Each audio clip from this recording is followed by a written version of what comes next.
Alrighty. Hello, everybody, and welcome back to another Monday Night Modern, brought to you by Swish Gaming here at Galactic Toys and Games in Kentwood, Michigan. I am joined this week by my teammate and podcast partner, Larry Fields. How are you doing today, Larry? I am doing wonderful. How are you doing, Steven? Good, man. I'm excited to get back to this. It took us about a month to get everything ready again, but we're back. The holidays are over, and we are ready to get back to a weekly stream of Monday Night Modern here. So that's going to be really cool. Very excited to do some more commentary. I haven't done it in a while. Was just playing some Modern today, actually. Had a really interesting zoo deck that we played through 2 leagues. The first league, I played it exactly the same as the guy who got a 5-0 with it before. Matt Ayers wanted to see me play it, Xioxide, in the stream chat. And the deck felt really bad, honestly. It was not playing Ragavan, which kind of felt ridiculous, honestly, to play a red deck and not play Ragavan. And then it also, I don't know, it just felt a little clunky and slow. And then the second build I played, I cut some of the clunkier stuff. I cut Shardless Agent because I was never super impressed with that. And then I cut some other stuff. I added Expressive Iteration, added Ragavan, and added Kaya's Guile to the deck. And we got a 4-1. Our only loss was to a Tron player who kept 7 2 games in a row.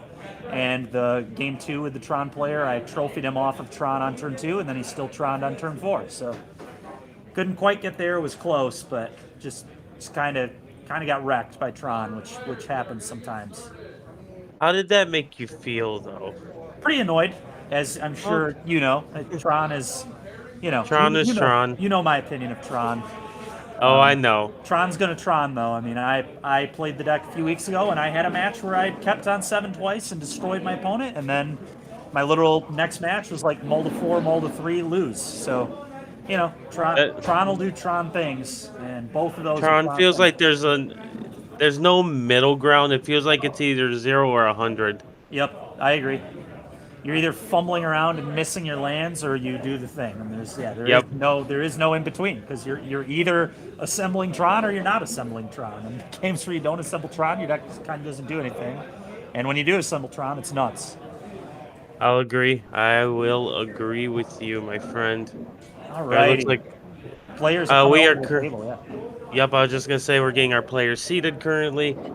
I know we got some Modern action coming up in our future. We're going to be going to SCG Philadelphia. But Yes. Unfortunately, I guess it's not really unfortunately. It has pros and cons. We have an event coming up, but there's also a looming ban list announcement coming this week. So be interested to see if they touch anything in Modern. I personally do expect Luris to be no longer the kitty of the format. I agree. But I also think if Luris goes, they're going to send Leorion with it. I think if one gets banned, they both get banned. I 100% agree with you. I think those two will absolutely get banned. I also think Ragavan might get a ban. But we'll see. I think Ragavan's likeliness is higher in Legacy, personally, but I could see it going in Modern, too. I wouldn't be upset. Yeah, no, I wouldn't either. I mean, it's just like... Ragavan, it does this even more in Legacy, but it makes the die roll like so important, and like if you don't have a removal spell on turn 1 for Ragavan, like things get so bad so fast. Mm-hmm. It's just such a stupid I agree. card. But yeah, no, I agree. I think Luris and Yorion like almost 100% go. Fun fact: I played against our teammate Nate in Legacy in one of the rounds. Game 2, he beat me because he Ragavanned into a Mother of Ruins. Yep. I had that happen when I was testing with and that's pretty unbeatable. Yeah, it's quite good. It's quite good. Quite good. I will say there's some awkward spots with playing cards off of D&T because they whisk the card back into play under their control. So you always have to be kind of cognizant and careful. But here we've got fellow teammate Kyle Montgomery playing Blue-White Hammer Time, which I assume means no Luris. So he's probably playing the list that I was streaming a few weeks ago, and had a really good amount of success with. So it's cool he's playing this. It's a very fun build. And then we got Alex Zummer playing 4-color Creativity. Now, I was going to talk about this. I was actually looking at a deck that did well in the Modern Challenge. This deck was going like a different route. I know typically they like doing the whole taking extra turn stuff, but recently they've been playing the only creatures in the deck being Arcana Cruelty. So I'm curious if he's on that build. Yep. He is. He was talking about it actually before the. I was listening to talk a little bit about this, and funny enough, I lost to this deck today in my first round of the first league. So you know, it's definitely a thing, and I'm interested to see how Alex plays it here and how everything goes. But I got beat pretty badly by it, honestly. So yeah, like I said, I saw the list. It looked very interesting. I like that the angle they wanted to attack on, and I'm curious going forward if that's going to be the staple of it or if it's just like a different flavor. Yeah, we'll see what happens here. So. Okay, we got Zummer leading on tap Stomping Ground, then Kyle. Looks like, I can't tell exactly what land that is, but he played a... Burning Forge? Yes. Yeah. Breton Forge Tender. Here's a Farseek. So this is going to make Zummer's mana quite good. Farseek can get any... What is it? It's any non... Is that he's playing a Valaka in that deck. Is this... Does that Creativity play that? I have to pull up the list for reference. Okay, he might be playing... Yeah, he might be playing a different deck than we thought. But he could... like I said, I don't want to jump to conclusions on that by any means. I hear you. Okay, there's a little bit of glare on the card that Kyle just played there, so we'll have to... Carly will let us know what that card is in a moment. Oh, it looks like Sigarda's Aid. It's definitely Sigarda's Aid. Yeah. But we have a Oh, sorry. Go ahead. No, we have a Saga on Kyle Montgomery's side as well. We do. And Zummer went and got the Jeskai Triumph. Rothrin Triumph, I believe. And then, so... We're going to take a shock here. We are. What's interesting is this is really exactly where Kyle wants to be because he has a pro-red creature against a primarily red removal-based deck, and now he can just throw 2 hammers on this and just win the game with very little fear of being interacted with. So that's one of the bonuses of playing this blue-white build, and obviously other builds can do this too, but they just don't for whatever reason, is the blue-white build is really heavy on all these pro-white creatures. Now that's Teferi bounce in the Saga. Yeah. So that was an interesting decision from Alex. Personally, I would have liked to see Teferi bounce Forge Tender, I think, but I do get the argument behind what he did. But I think I would have liked to keep Teferi in play there. But, you know, maybe that's not correct. I don't know. Okay, there's it feels like Teferi's very valuable when you have Sigarda's Aid across from you. It is. It really is. But also, I guess that's the argument. Sorry, go ahead. It would have let that be an instant, so that would have been probably a little better for him, but I don't know. Maybe he valued like not being able to deal with the constructs itself? I guess so. That must be. Must be. We're backtracking to make sure that the Esper Sentinel was paid. Yep. Looks like it was. Yeah. Mm-hmm. Yeah, double Esper Sentinel. It's going to be annoying for Alex. I will agree. But thankfully, he does have a good amount of mana, but it also depends. I see a bunch of lands in hand. I think I see a Prime Time, too. Now, we've been here before. I thought I saw Prime Time last time. We saw this deck on stream. And maybe we should get verification this time so we're not screaming, why didn't you play the Prime Time? Well, if he has it, he's about to play it. And I think we're about to see it right here, folks. I think it is Prime Time. Some Prime Time television. It's Carly time. Has indeed confirmed. Carly has indeed confirmed that there is a Prime Time. And here it comes. Boom. Primeval Titan. So that's going to basically just clean up the entire board here. Okay. Big yikes here for Kyle. This is not where you want to be. Hey, Alex may fail to find. You're right. There might not be any mountains left. Or lands. Oh, a Valaka. Uh-oh. You think there's another mountain? Oh my god, there's another mountain. So that's going to deal 2 instances of 3 damage. See you later, Esper Sentinels. Boom, goodbye. And Kyle better do something here very quickly because he is going to be dead on the next turn, I think. Uh-huh. The Saga doing its thing.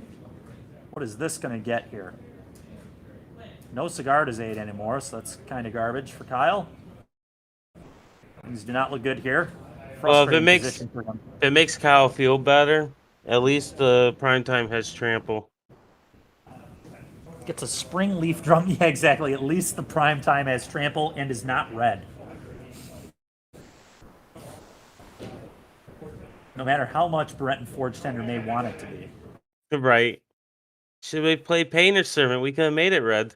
Yeah. Okay. Kyle pondering what to do. 2 mana. What is that? Pure Steel? I can't tell. It's a scoop. That's Conceding. what it's looking like. It's a concession. Yes, concession. Okay.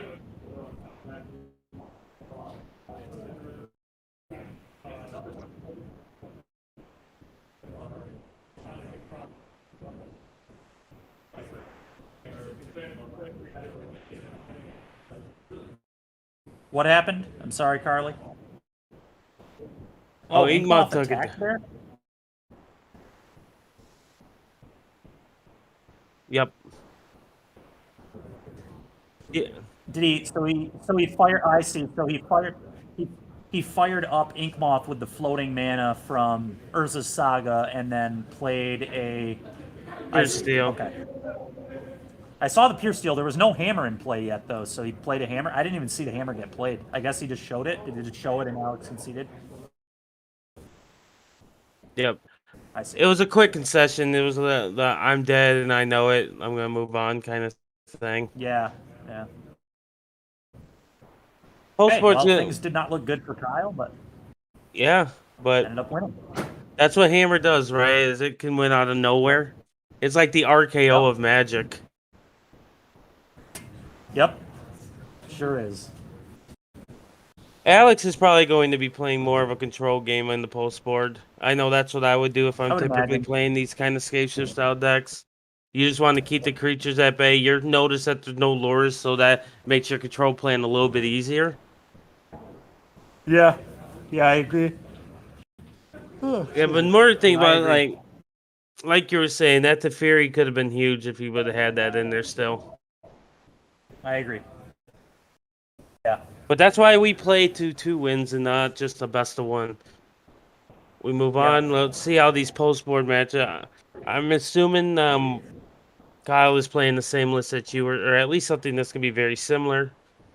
Maybe a card or 2 off. Think the counter magic is coming in here, Steven? If he's playing Mana Leak, yes. If he's playing Aether Gust, yes. If he's playing Spell Pierce, maybe. I'm not sure if I like Spell Pierce all that much. It does tag Farseek and things. So we'll see what happens. It also tags Creativity. So Pierce might be good enough. But if he's on Mana Leak, that'll certainly come in, because that also tags Titan. So it's a very clean counter.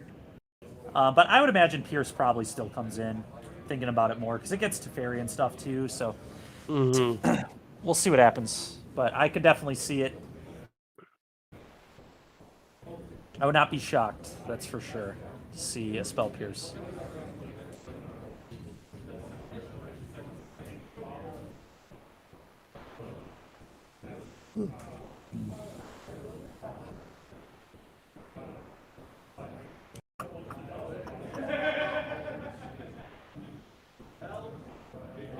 Also love that they got the same color sleeves, by the way. Let's not ignore that. So it's interesting to think about with the bands. The bands are tomorrow, right? Yes. That's what the speculation is. I don't know if there's anything that's like in stone, but people will be doing those witch hunts online to find these band announcements. I don't know what they do. Yeah. But like Fire Shoes is very big about that on Twitter. Okay, fair enough. Yeah, so it's interesting to me if they're going to hit anything in Hammer, too, because honestly, hitting Luris does not like this build of hammer is already like very very good. So I'm curious if they'll touch anything in hammer as well. If they were to hit some of the cards from the other decks, because I think losing Luris hits the mid range decks much harder than it hits hammer time personally. But I mean I could be wrong on that. But I think hammer time losing Luris almost it opens them up a little bit to explore more with the Stoneforge Mystic package, which isn't even like that bad because obviously we've got this blue white build that just does that anyway. But like Shadow, for example, losing Luris is huge because it's just every game pretty much you're going to get a 2-for-1 off that card with something, either Bauble or Ragavan or Darcy or whatever. You almost always get a 2-for-1 in those decks. So losing that guaranteed 2-for-1 and Is on the mulligan trying to. Oh, okay. Mold of 5, yikes. That's the way to do it. Kyle pulling out the old phone. Yeah, at least let us see the messages, Kyle. We want to know what's going on in Kyle's life. Help us help you. No privacy on the Swish stream. None. None. That's not what we're about.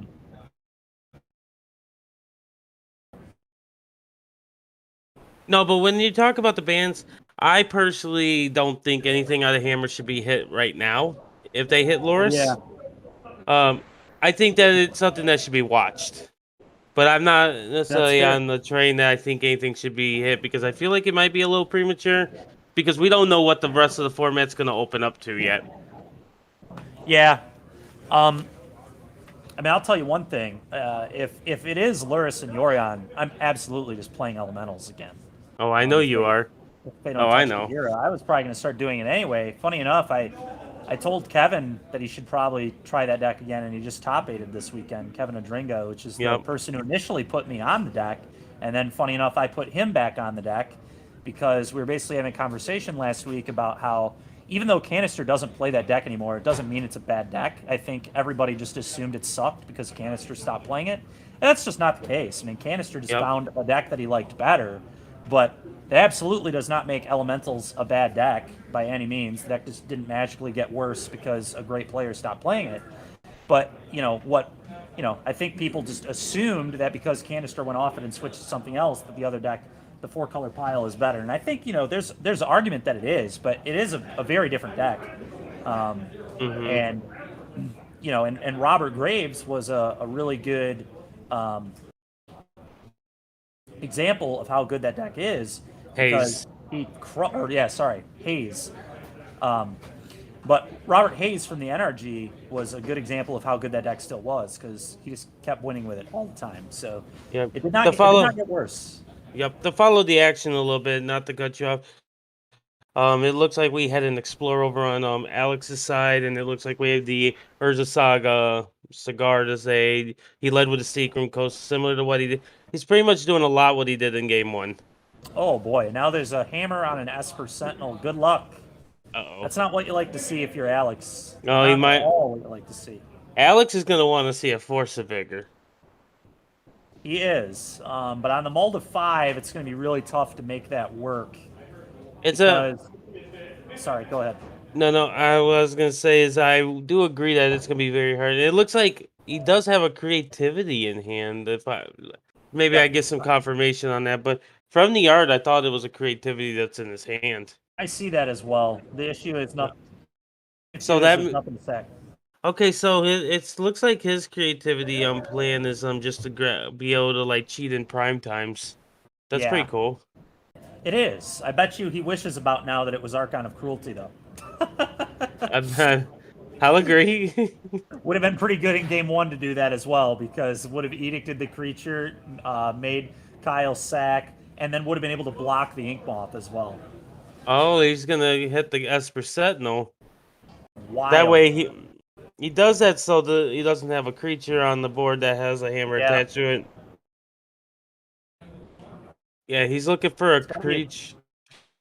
Creature, I believe. Yeah. Jeez. What? Does it hit an artifact? Oh my god. Oh yeah, it does hit artifacts. Because you can... Uh-oh. Oh god, man. You gotta talk about unlucky. That is Yeah. that is rough. That's got to be That's the funny. best I possible. forgot that you could hit artifacts with it. That's so funny. I guess to Oh, be fair, Kyle's best possible there was probably Stoneforge because Stoneforge would have gotten another hammer, but this was really good. Pure Steel Paladin would have been really good too, I guess. There were a lot of good hits, but that was a very good one as well. yo, you need to hit like an ornithopter or something that wasn't actually that threatening. Yeah, and the funny thing about Blue White is they usually cut Memnite. So, well, there's the Ornithopter. Alex, According to Andrew Wolthice, the strongest card in Magic. Ornithopter, sure.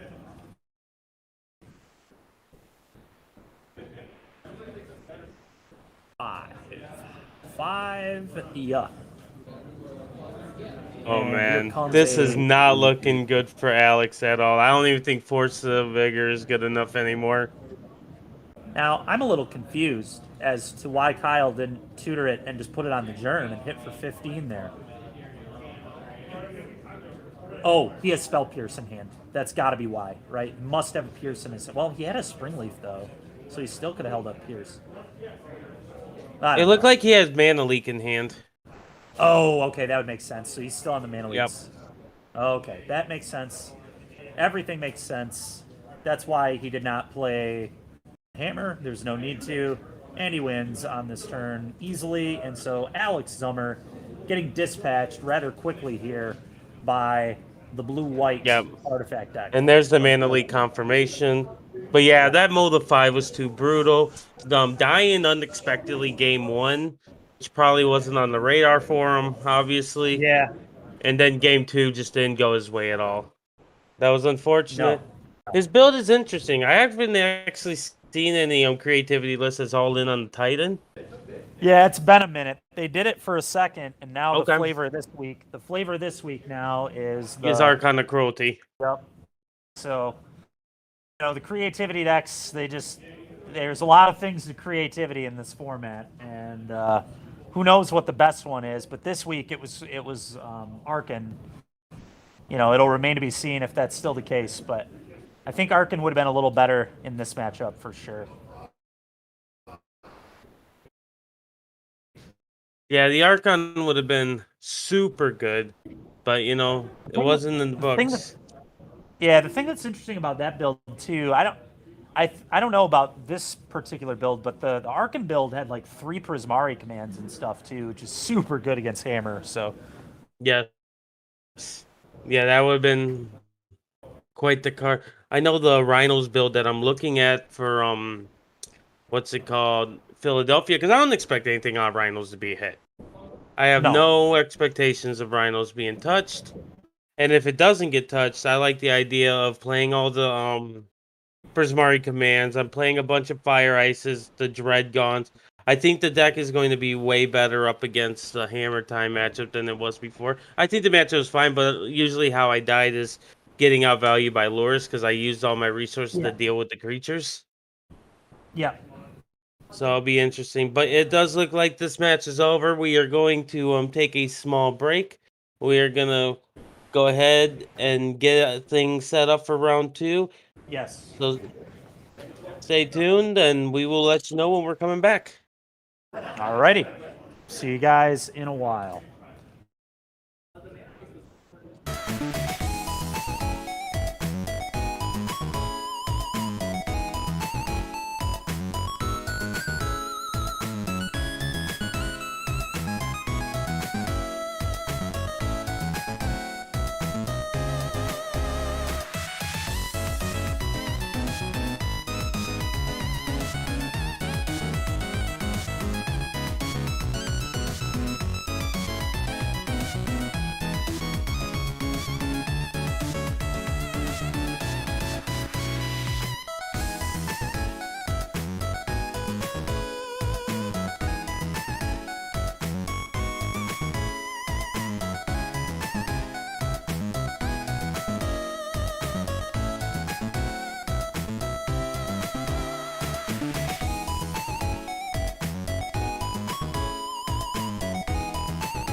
Alrighty, hello everybody, and welcome back for round 2 of Monday Night Modern here at Galactic Toys and Games in Kentwood, Michigan.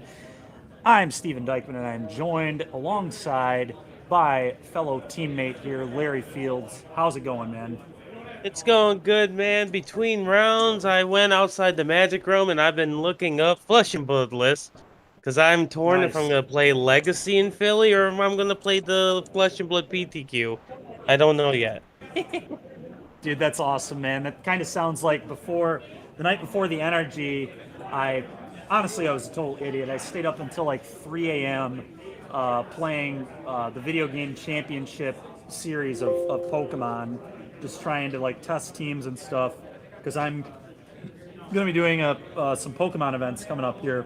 And so I got like way too little sleep, and just not a good way to prep for a tournament at all. Getting like 5 hours of sleep or whatever the night before, but no. So I get what you're saying there for sure, for sure. But here we're gonna have Cameron Lamont on Grixis Shadow versus Justin Jasmine on Affinity.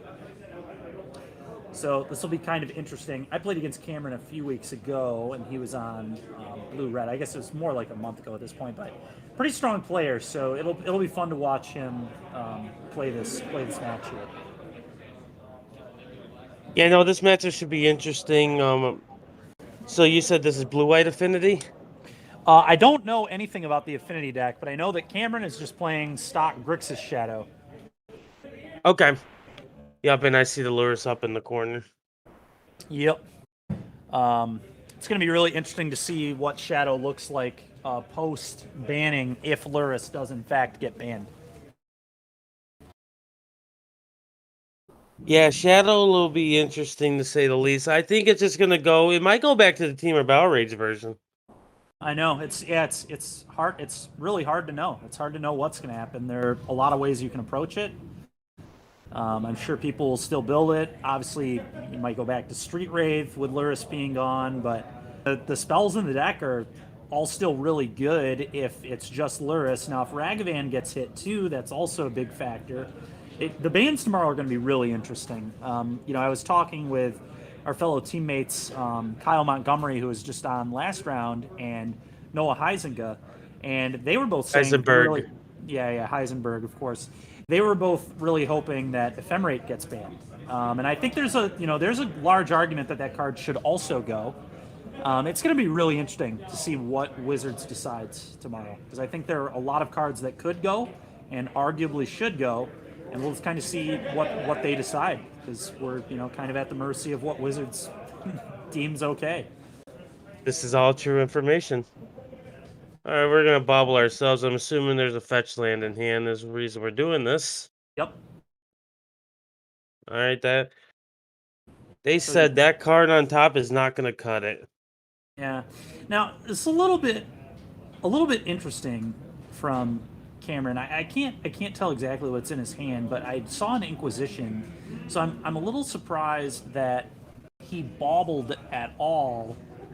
What is that, a monkey? There's a ton of glare there. It's either monkey or Darcy, I know that much. It's almost certainly not Darcy because he played a bauble already. Monkey. I did get confirmation. Yeah. No, that makes sense. That would have been some weird sequencing. Yep. Like I said, Cameron a pretty solid player, so... Did he remember to draw off his bauble? Yeah, he did. Okay.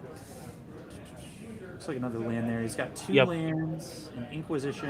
Okay, one copies of Mennonites. That's a really good lead to stop a monkey, that's for sure. Yeah, that's 2 copies of the most powerful creature in Magic.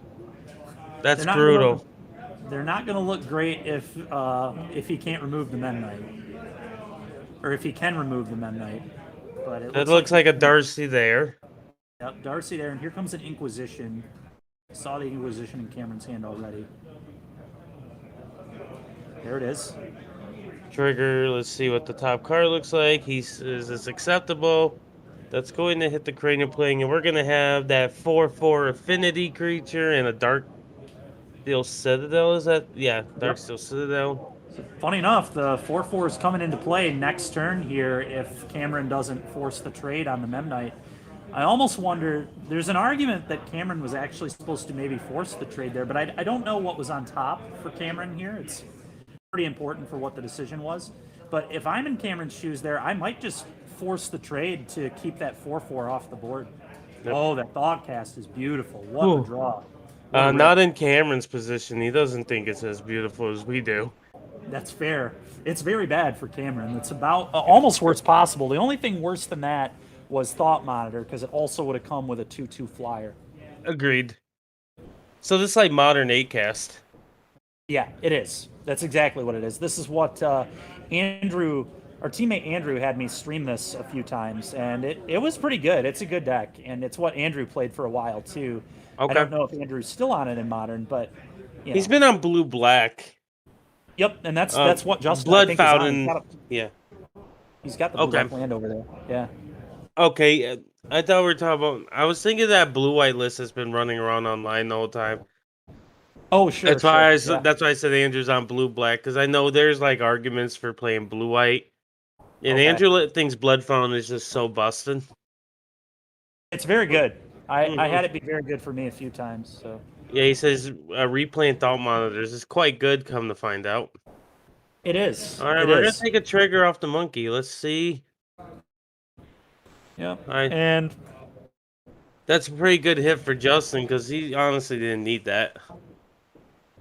No, I mean what we're gonna see is just the mana production from these treasures is just gonna be a huge problem. That's Agreed. That's where Monkey's always good at ramping. That's the issue. Like even when it doesn't hit spells, it still just gives you mana acceleration, which is just so good. It's why the card is so oppressive. Because it's going to be so good with Luris. I mean, it's just feeding the Luris, getting the Luris ready to start flashing back baubles with a Darcy. Yeah, and he's just going to put. I think he's putting the Luris in his hand right now. Yep. Makes sense. Good play there. Good play there. Not much else going on. Nope. And Justin's going to need some more. Oh, a Memnite. Okay. Play land for turn. Probably going to have a 7/7 land. 4/4.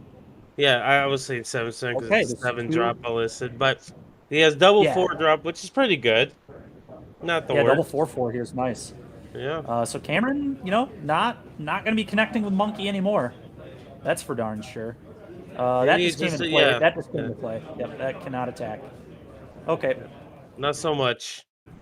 I wish it had haste. Not really. It doesn't really do anything.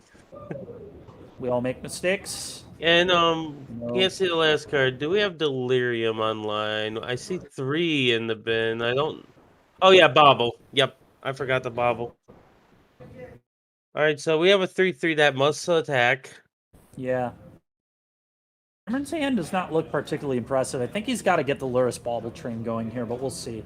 I know he's got a dress down that does effectively nothing on this board. It's actually just terrible. It makes his creatures much worse. So yeah, here comes Luris Bauble, I assume. Yep, and there it is. Yeah. Replay Bauble. That's a good way to remember that you've already played it. Yep. I can respect that. Yep. Because Magic's hard, especially when you got a lot of moving pieces like this. Yep. Back when I first started playing, I used to actually put my lands upside down when I would play my land drops just so I could remember. That's man. I mean, that's a good way to do it. It's a good way to know that nobody's playing extra lands at the table because. Well, at least I wasn't. My opponent wasn't doing it with me. I can imagine if I was like, "Can you flip that upside down?" Thank you. Can you imagine if every time a land played an opponent, you announced, "Okay, you played your land." That pissed people off so much. But I mean, honestly, it wouldn't be the worst form because that is a very common way that people try and pull fast ones, I think. And it's the kind of way that people accidentally get advantages because, you get a lot of strategies where you're playing extra lands like Risen Reefs, things of those natures. Back in Standard, you had the one that had your library review. Can't remember the name of the card. Courser. Yep. All right, there's a Sog off the top. Pretty good.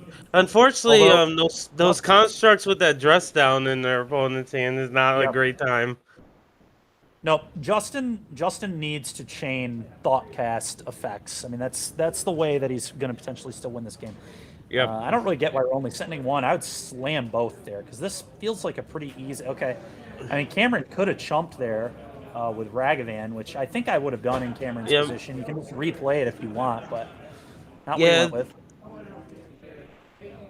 To be fair, Cameron is a shadow deck, so losing life can be beneficial. So maybe he's just trying to grow his shadows. Yeah, maybe grow it values if potential you top deck a shadow here. Yep.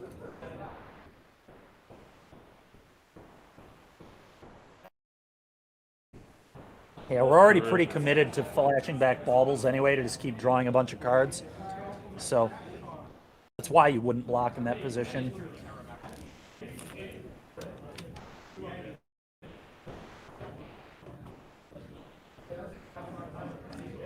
Cameron thinking here.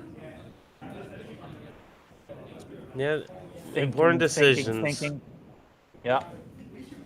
You know this. And oh, I do, dude. I was about to say this just looks like me playing Shadow. Okay. So you've got a dress down in hand and something else. Couldn't quite tell. Cameron thinking about what to do here. You have to crash with the Darcy. There's no option on that. Oh, he might be thinking about dress downing so he doesn't have to attack. That's fair. Fortunately, if he does that Siren could get a little nasty. Yeah, he does have Luris, so he can always just flash it back. So it's That's true. I keep forgetting that like the Lure's dress on train. Yeah, it's really, really stupid. And that was Noah and Kyle's argument why they think Ephemerate should be banned is if Luris does get banned, the elementals and the 4-color. Now the 4-color deck will have to change too because we're assuming that Yorion goes with Luris. But let's say that it were just like Luris and Yorion, elementals is going to be crazy good again if we lose this like dress down loop deck because that's one of the things really that's keeping it in check. Right.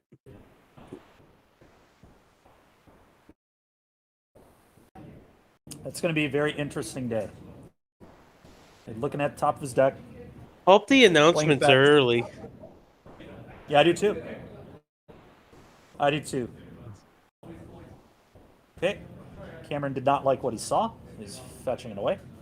And just getting a basic.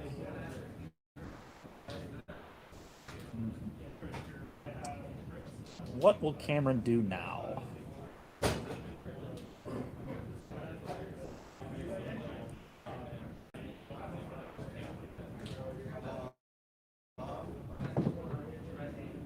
Shuffle and we'll attack with the Darcy. Yeah, we're gonna go send Justin down to 9, or maybe there's a Justin could chump.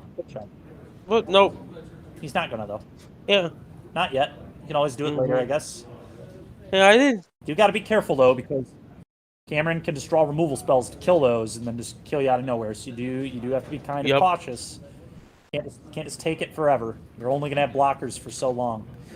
Okay. And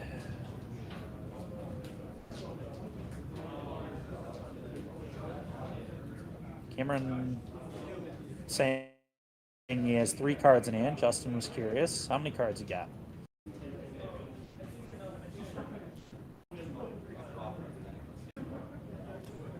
Yep, Justin's slamming for 8. Good decision. I think he should have done that last turn too. I think it was a mistake to not send for 8 last turn because it would have put Cameron in a much more precarious spot here if that would have happened. But I mean, Cameron is down to 4 now, so you know these 4/4s starting to become a real problem, and you know Cameron didn't do anything about either of these, so it would kind of lead you to believe his hand is not that exciting. You know, we know he has the dress down, but this is very interesting here. Looks like he's got Thoughtseize in there too, which does effectively nothing right now. Yep, and Carly just confirmed that is indeed the case. Okay, and so Cameron is doing this on the upkeep, so he will not have to attack with that Darcy, so he can chump block with it if need be, which is pretty intelligent sequencing here. Cameron really looking for a Death Shadow right now. Death Shadow is like perfect. It just walls the board and gives you a great threat to start attacking with. Okay, so the push gets sent to the bottom there. The Darcy should be untapped right now, I believe. Yeah, we're at the end of Justin's second main phase. I see. Yep.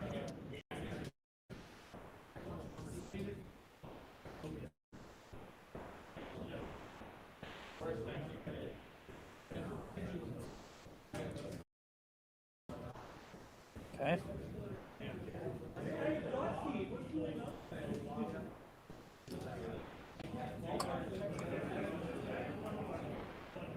So, all right.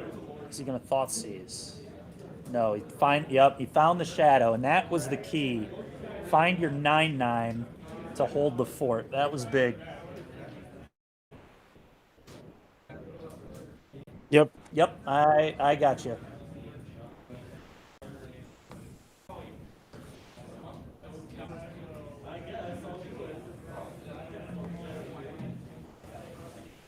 Okay, so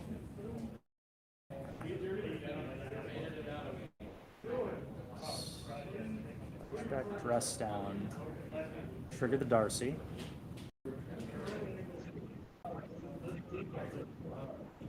Yep. Yep. The end step dress down. Classic. Classic Death Shadow shenanigans here.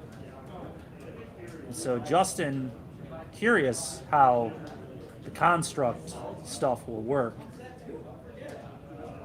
Funny enough, okay. Funny enough, looks like Cameron's hand is Thoughtseize, Fatal Push. So, assuming like he needs a way to deal one of these 4/4s, or Justin could just slam both and force the Luris off the board. Now he doesn't know that's the case, so it's an awkward attack for Justin. But I think you have to just make it. You have to, and Luris doesn't have lifelink here either anymore. Does, which is very not good. So Cameron's hand is terrible. And Cameron's drawn probably as bad as they possibly could have. Yeah, he's not drawn very well. He's drawn a lot of extra cards. And if Justin reads this properly and sends both, what? He just sent one. What is? Oh, well, I see him siphoning through his deck here, so it's a weird. Yeah. Okay. So we're not at the combat yet. Okay, I'm just confused because a card got turned sideways. So forgive me. Sure.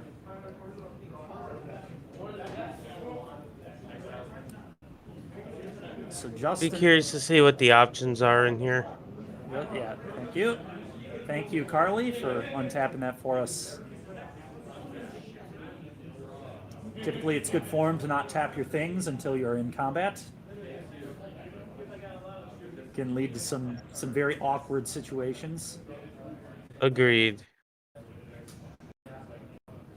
And could potentially lead to judge calls that are very much not in your favor.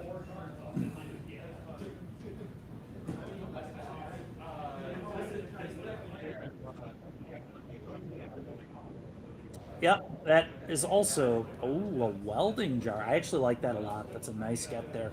Nice get. I like the welding jar because now you can rumble with both easily, and then you can just save the one that Cameron tries to eat. So this is a good find there from Justin. It'd be interesting to see what's in his hand. It's a bauble. Bauble and a. Uh-oh. Ooh, baby. That just goes on this game. You don't equip it now, right? Because you could do that instant speed. Correct. You attack with all three. I don't. Yeah, he missed it. To be fair, for someone who doesn't like, I missed this a few times on stream too. Andrew had to tell me about it after the stream. If you're not like used to playing Affinity, you can definitely miss stuff like this. Yeah, because usually you got to be equipping at the sorcerer speed level. Unfortunately, This push is going to get rid of the Ornithopter. Okay. Well, what's interesting though is the welding jar can save it. That's true. Oh, that's Let's very true, actually.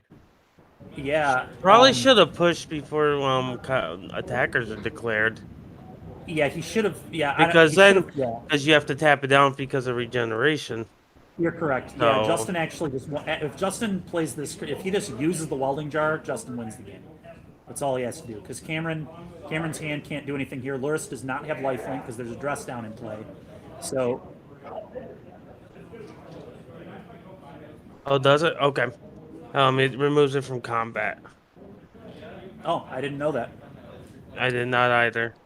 We'll see if Cameron knows that.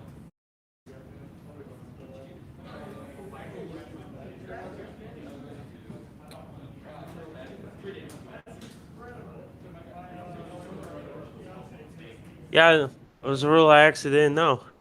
No, there are plenty. There are plenty of like little niche things like that that I don't know too when playing games. So what's happening here?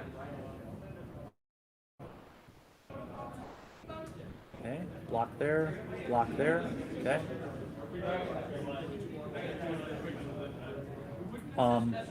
Cameron's dead here. Okay, damage. I think Cameron forgot that Luris does not have lifelink. Because this killed him. Yeah. And Cameron's dead. Cameron is dead. We've gone to damage. I believe Cameron forgot that Luris did not have lifelink. Yep. 100% what So it looks like happened. Cameron remembered that the Ornithopter lost flying, but was counting on the life gain there. Yeah, a little awkward. Yeah. A little awkward. But mistakes happen. Magic's hard. We've all made mistakes. Yep. Yeah. Now we move on to game 2. For sure. Yeah, those are definitely a tough position when you're in that seat. Man, like. And he clearly missed the whole regeneration or moving from combat, which neither of us even knew, and we both played on the P2s. So yeah, it's I mean, some of these, especially like regenerate. That's an old ability, like that. Yeah, really I doesn't come up anymore very much. So it's like these older cards.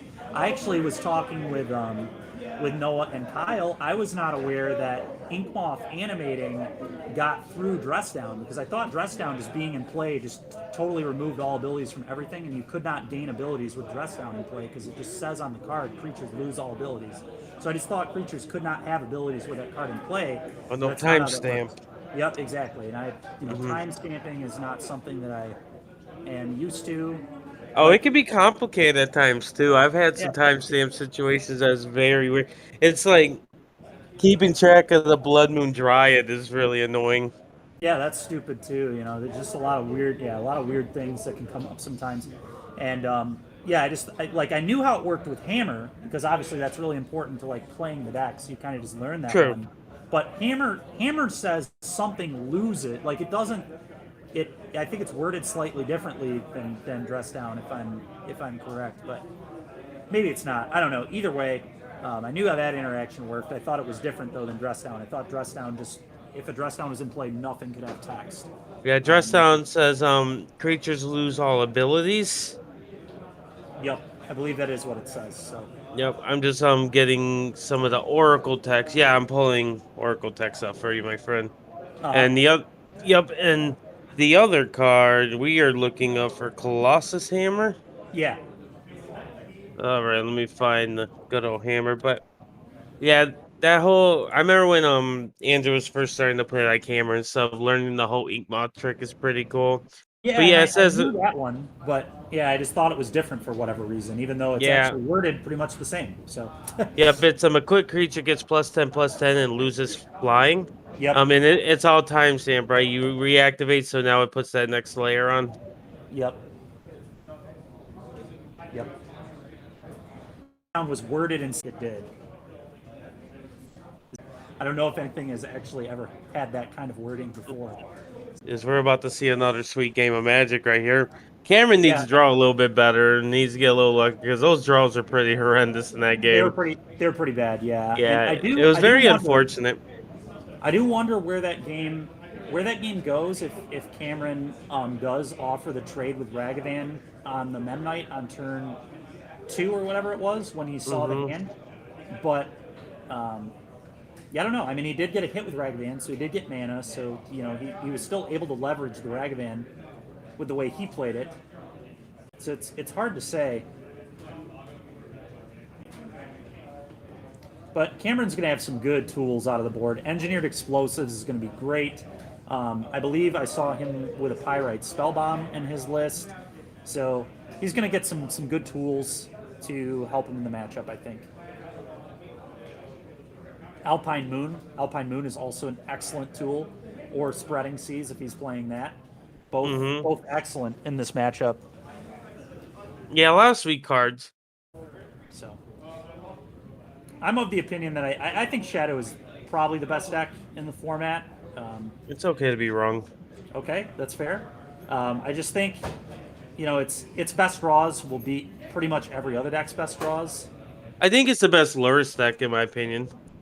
Yeah. Like without question. Obviously comparing that and Hammer, they're like so opposite of the spectrum. Yeah, they're different decks for sure. One's like a mid-range deck and one's an aggro deck. Okay, it looks like Justin's taking a mull here. I'm surprised Justin's not playing Giganta. Typically, Affinity is a Giganta deck. Yeah, I don't know if there's anything in the list that's preventing them from playing Giganta currently. Yeah, we'll have to see if Justin ever plays anything that would stop that. So far, we haven't seen anything from what I've noticed. Okay.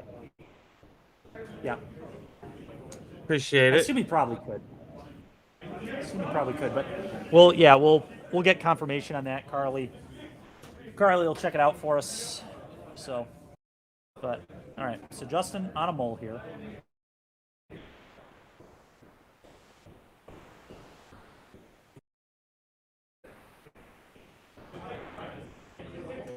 Justin shuffling up, going to be mulling to 6. Larry, you said you don't think Grixis Shadow is the best. What do you think is the best, or do you not even think there is a best deck in Modern? Oh, the best deck in Modern? I don't think there is like a pure best deck. Yeah. I think there's like I think it's all classified in tiers at one point, and I think that Shadow is definitely a tier 1 deck. I think you could put that in also with like the Yorion Soup deck is really good. I still think Crashing Footfalls is.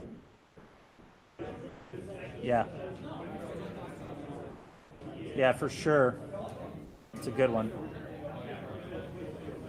Like Larry, we lost consistent results. Oh, there you go. You're back. All right, that's fair. You may want to repeat what you just said about Footfalls because you cut out for me. I'm not sure if you cut out for everybody else too, but we heard like nothing about Footfalls. All right, Justin going to 5. That's kind of a yikes. Against a Shadow deck, that is not where you want to be.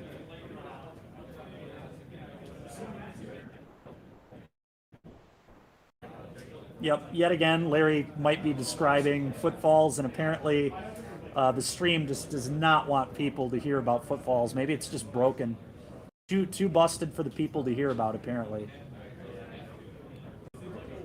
Larry's got the tech.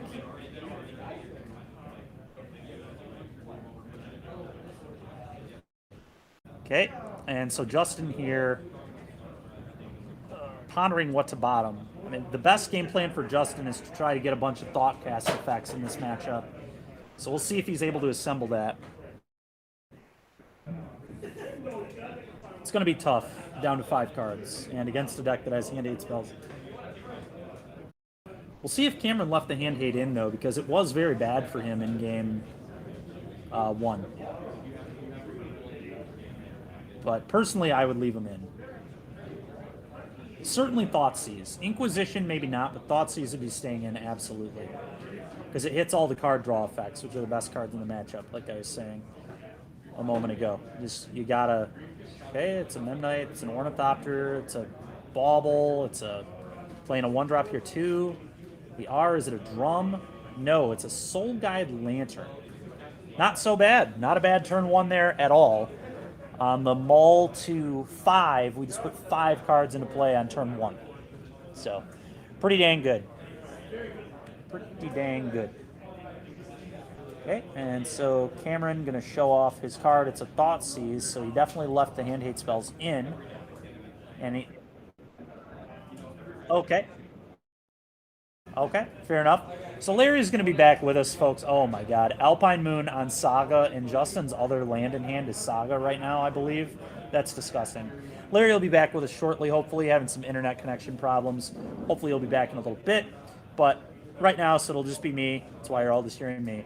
But this game two here is going to be kind of disgusting. Justin had to mold a 5, kept a double Saga hand, and is just getting Alpine Mooned. To be fair, Cameron only has one land, so this is potentially going to be a really ugly game.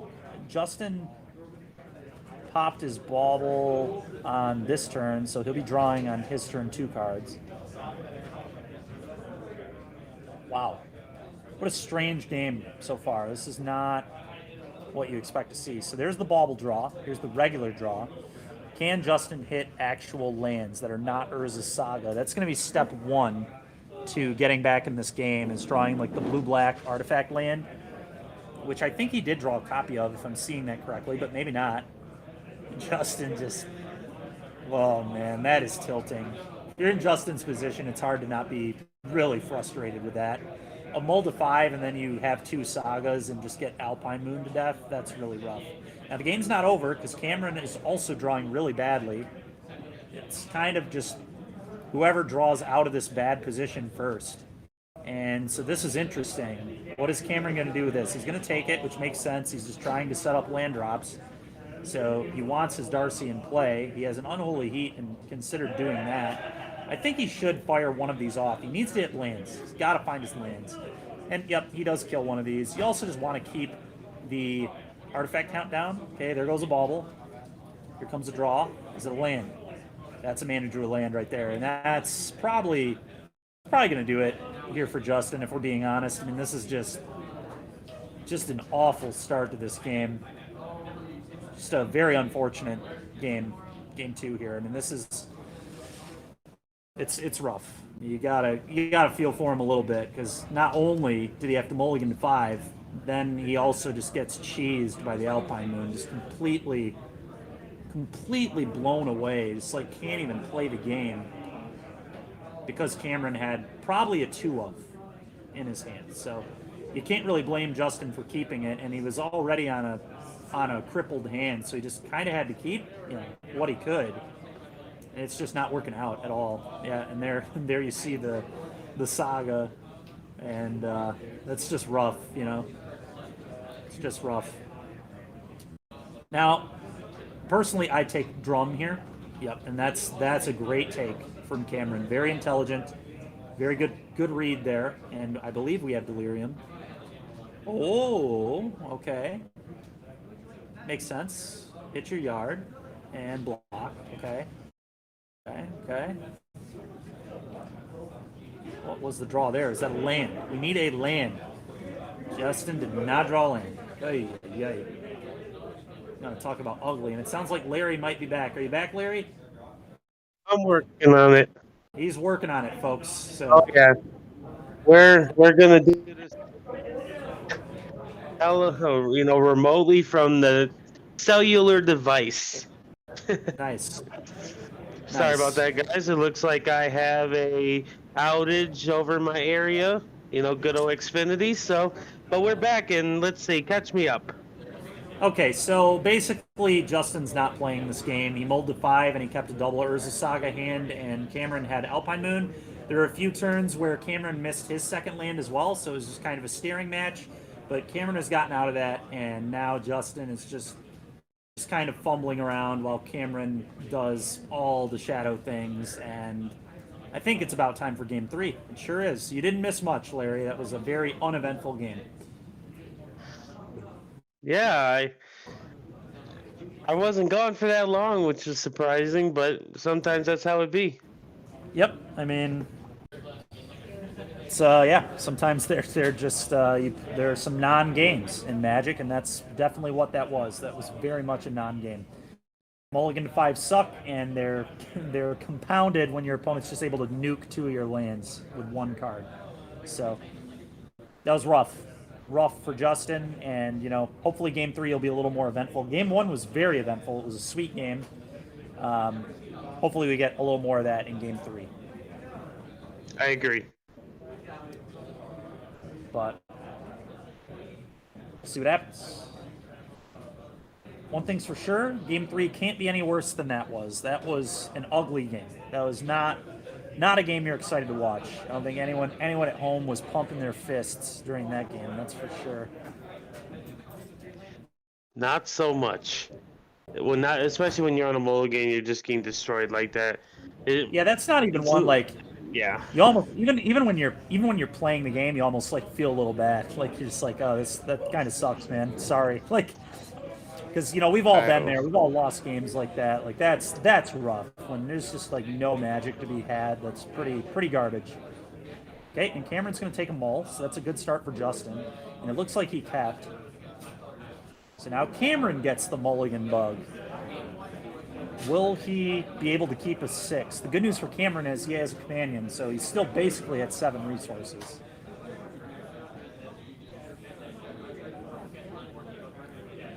Which is why the companions are so ridiculous.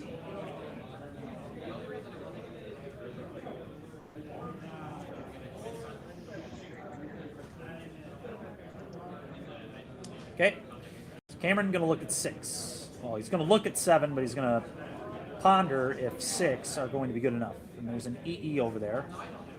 An EE, saw an EE for sure. There's an iteration. That'll erase the mulligan. It's just got to get there. Okay. Sorry about that, guy. It looked like it switched right back over to my computer and my headphones. Okay, fair enough. Well, great. We're here.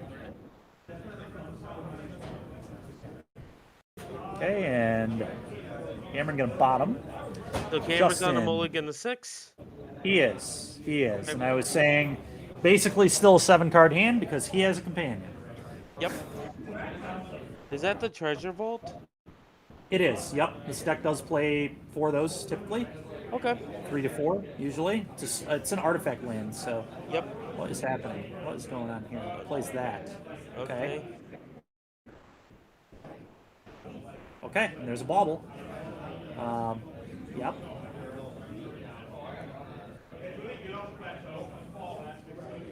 I'm gonna bauble. Okay, Cameron launches his own bauble.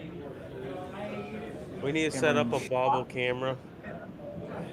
Fetch, shock. Cameron's at 17.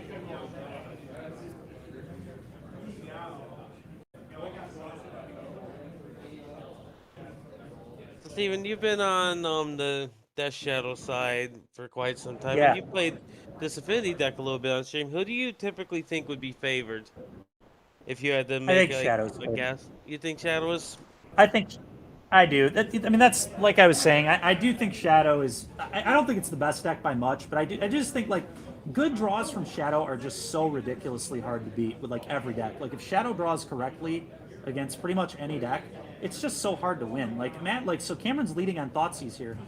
Imagine what happens if Cameron next turn just goes Thoughtseize you Death Shadow, and then it's just the really good hands from Shadow are just like so tough to get through for almost everybody, especially if you're not good at top decking, which I'm not great at top decking.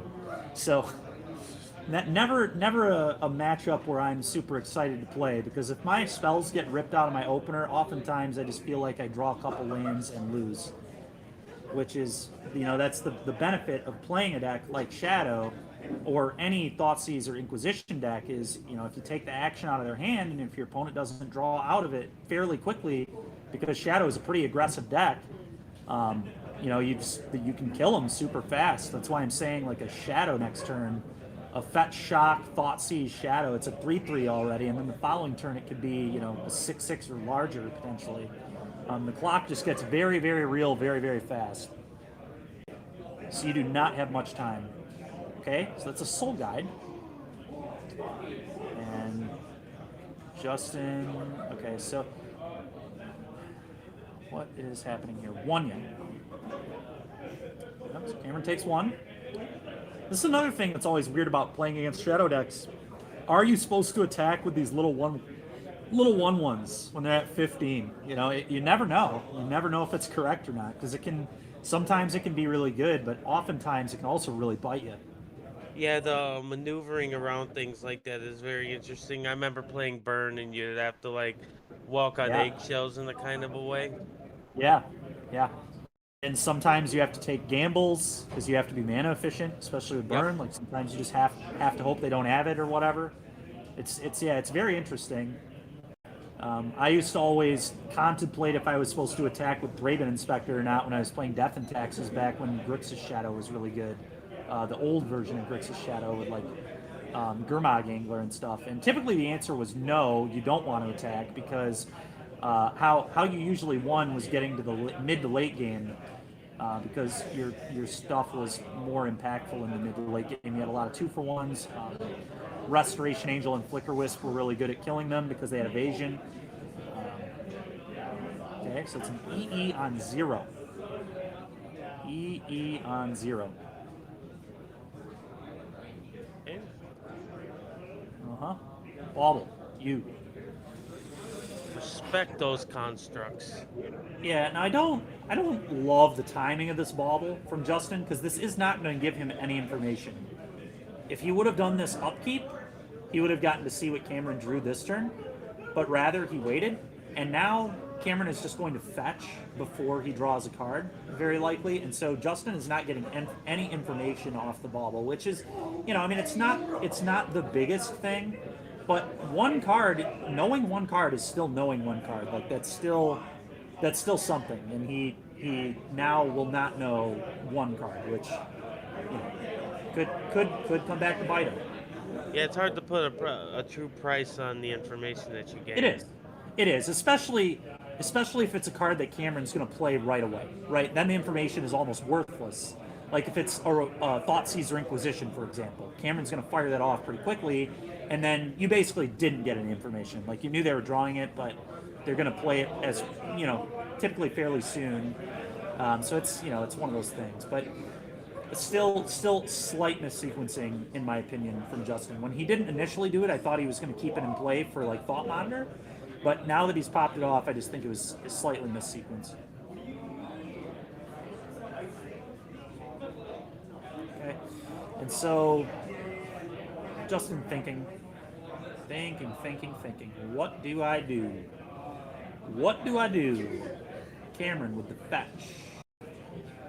Down to 13. Down to 11 if he shocks. Is he shocking? Did Justin just miss a land? Oh my god. I think he did. Yikes. Now Justin... Oh, that was all draw step. I see. Okay. Interesting. So Cameron just trying to keep the artifacts off the board to not let Thoughtcast and Thought Monitor be relevant. And, I can respect it, for sure. I can respect it. Got a judge call. Okay. Interesting. Okay.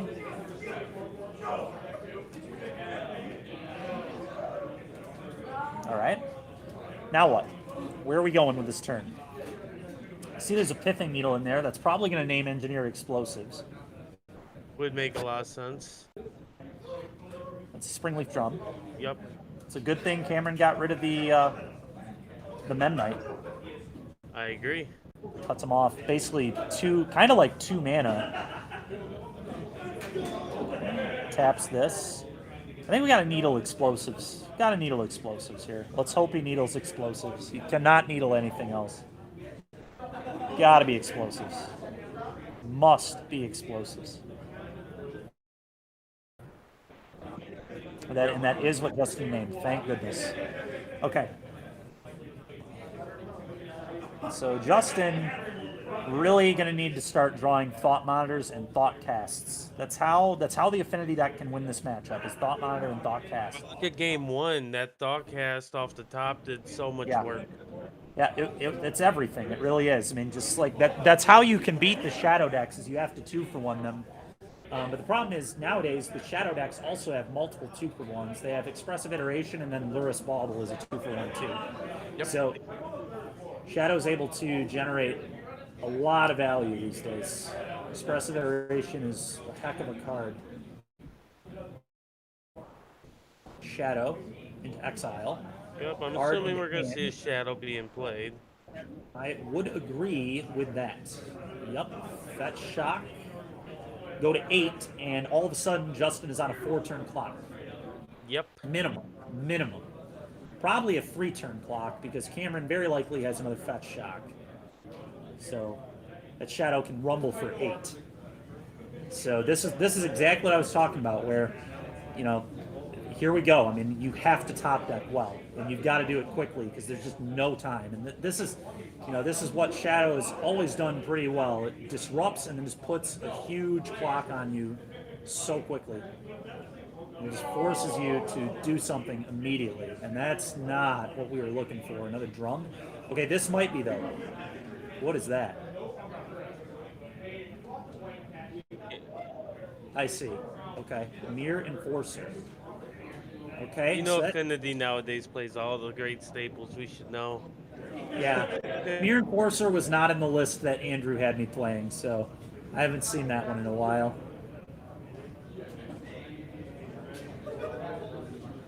What is that one? A 5/6? Carly? I see.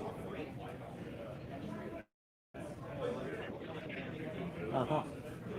Very bad for Justin here. This is not where you want to be. Cameron has a removal spell. It's going to be bad news. But if Justin can rip the card draw, like, okay, well, that's not particularly good for Cameron. All right, so here we go. Can Justin rip like a champion? He's going to draw a card. That's a great call. I love this. Don't even care about the graveyard here. We need to find an answer now. If we can find removal for Shadow, we win the game. If there's a Fatal Push, we win.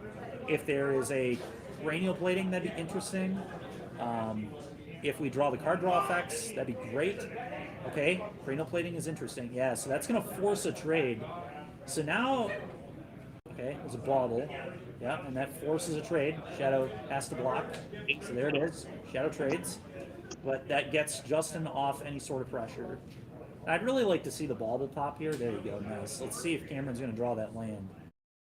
Okay. Now, funny enough, Justin maybe was supposed to... No, he's good. He doesn't put the card in hand until... What was that, Carly? Okay. There's a K command in Cameron's hand. Pretty bad news for Justin.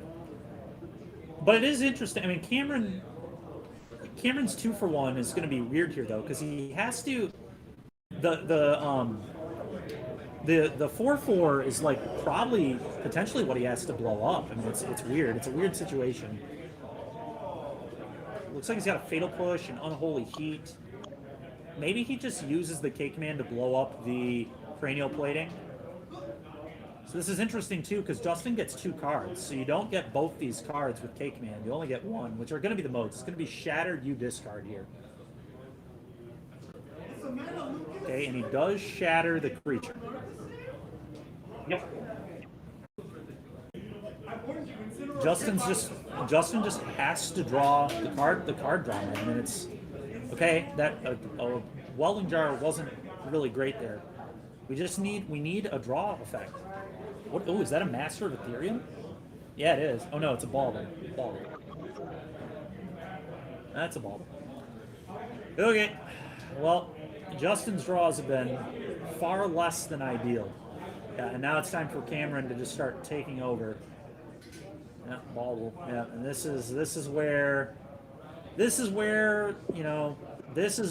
type of stuff right here is why Luris probably just should not be in this format. I mean, this is the exact sequencing that we probably just want to do away with in Modern, because the Luris is what is gonna just completely take over the game, and really all by itself. It doesn't. Like, obviously there's a bauble involved, but I mean, playing bauble is not a hard thing to do. Very little cost in playing Mishra's Bauble in your deck. It's very free. It's colorless and it redraws, and it's 0 mana. Like, you know, so.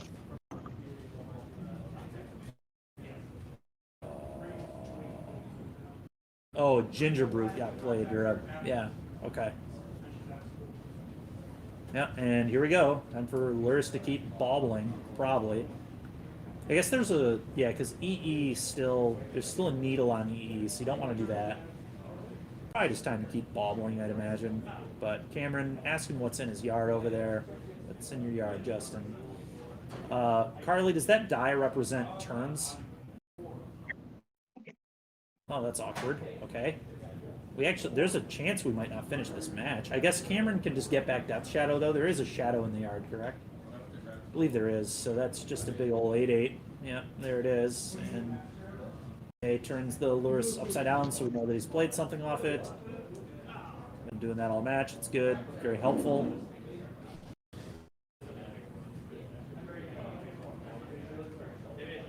Unholy Heat. There it is. Bang. See you later. And Cameron literally might win this match on turn 5. Or I guess in this case it would be turn... Yeah, it'll be turn 5. Because he's not going to be able to win it on 3, barring something insane here, like bolt you, or something weird. But I think he's going to be able to take it on turn 5 of turns. It's very likely where this is headed, unless Justin can rip Thought Monitors, like multiple Thought Monitors in a row. That ain't it. That ain't even kind of it. What is this? Drown the Lock? I don't actually like that drown there. I think it's a... Unless he has another drown. I mean, if he has another drown, it's fine, but I think... Okay.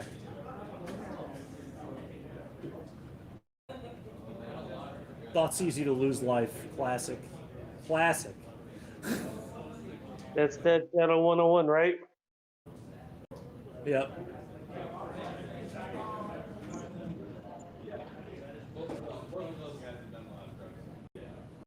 Alrighty, and so that was exactly how it ended. Cameron winning it on turn 5 of turns. What a match. I mean, that was... Game 2 was terrible, and I'm not going to lie, it's about as bad of a game of Magic as you're ever going to see. But Game 1 and Game 3 were pretty close and fairly exciting. You know, like you said, Justin top-decked the Thought Cast in Game 1, and that ended up letting him kind of chain into draw spells. And that's exactly how he's saying, oh, he boarded out Thoughtcast. That is not what you want to do. That is what?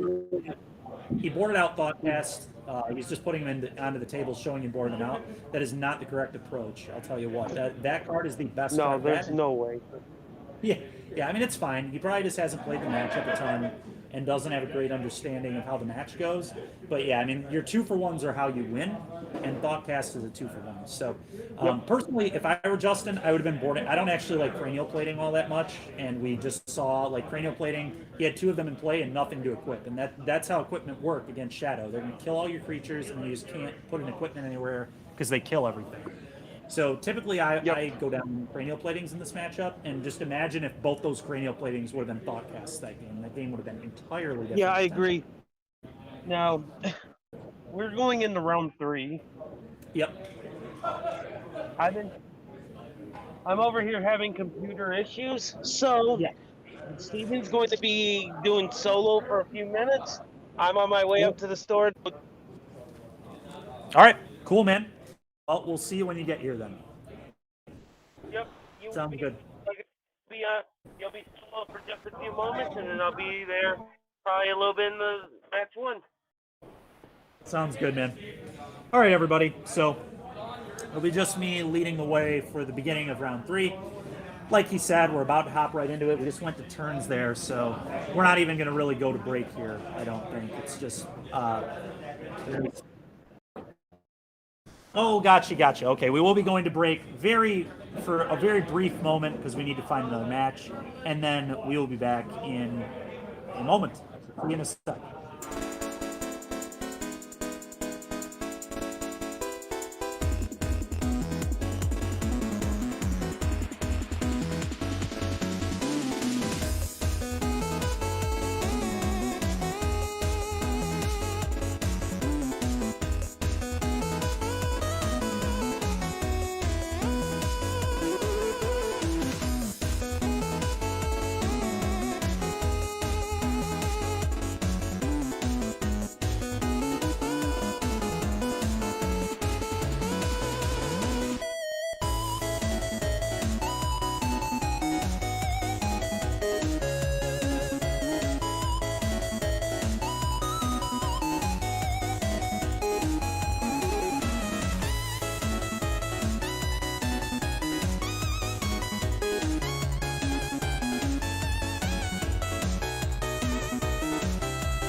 All right, everybody, we're going to have another very grindy, exciting match here on camera. We've got the Yorion 4-color pile versus blue-white controls. This should be pretty fun to watch. Just a couple dirtily decks going at it here. So it should be pretty fun to watch. I know I'm interested in it. Carly and I were both pretty excited when we saw that this was a matchup here, so I think it'll be very fun. Two very value-centric decks that approach it in a pretty different way. I'm curious which version of 4-color this is. For those that followed the challenge this weekend, I believe Saturday, Canister went 9-1 with what he dubbed as just 4-color no bad cards, which was effectively 4 Abundant Growth, 4 Ice Fang Codal, 4 Expressive Iteration, 4 Ragavan, 4 Ephemerate, 4 Omnath, 3 Fury, 3 Solitude, I believe. You know, just a pile of 2-for-1s, 4 Teferi, Little Teferi, 4 Ren and 6, just basically, you know, almost all 4 ofs, almost all 2-for-1s, and you know, he had a great weekend, 4 Spreading Seas, just very, very value-centric, and it looked pretty good. And so we'll see if that's the variation of 4-color we got here. I mean, every variation of 4-color is kind of just an amalgamation of good cards, but we'll see if our 4-color player here is on the Canister build, and it'll be kind of hard to tell, honestly, because, you know, a lot of the lists share the same cards, but Ragavan will be the real sell. If there's a Ragavan in here from Odin, then we're going to know that it's pretty likely to be the Canister build, because that was kind of the innovation, I think, that Canister brought to the table this weekend. So let's see what our man Travis can do with blue-white. He's our local blue-white guy, always playing blue-white. I've played against him now 2 or 3 times. Just the blue-white guy. I mean, that's just what he does. He just plays blue-white control. Maybe a future Zach Allen. Just blue-white aficionado here. But anyway, looks like he's taking a mulligan to 6. I'm curious how his matchup is going to be with Odin. Counterspells are definitely good, but, you know, depending on which variation Odin is on, they can also be pretty bad. A turn 1 Ragavan is not something that Travis will want to see. Nor will he be particularly ready for it. That's part of the reason Ragavan is such a cool innovation from Canister is you see a Yorion and you do not expect to get Ragavan. But, okay, Travis was on the play, so that's nice for him. All right, here comes Odin. What's Odin got? Odin playing a tap land and saying go. Okay. Yep. Okay, another land from Travis. Here we go. Untap Odin, draw. Playing a land. There's a land, say go. Okay. And Travis, pop that fetch. Gonna probably get a tapped Hallowed Fountain. And it's just gonna be a lot of draw go. It's gonna be a very, very mid-game, late-game kind of matchup where we're just gonna, a lot of the early game here is gonna be draw go from both players probably until they can set up good stuff. Odin probably is gonna try to set up turns where he can double spell. And cards that'll be really good for him are Ice Fang Codal because they're instant speed, so he can use his mana on his opponent's turn and still generate value and generate a little bit of pressure, which will be a big deal. Okay, what's Odin got here? Fetch. Does he have a Codal? Is this an Ice Fang Codal? Codal is excellent here because Travis just has to let it resolve, otherwise he risks getting 3 mana Teferied and probably just losing the game. So, what will Odin do? It is untapped, and that would signify that Ice Fang Codal is coming very soon here. Yep, and here it is. Boom. So unfortunately for Travis, you kind of got to let this go. Yeah, and he knows.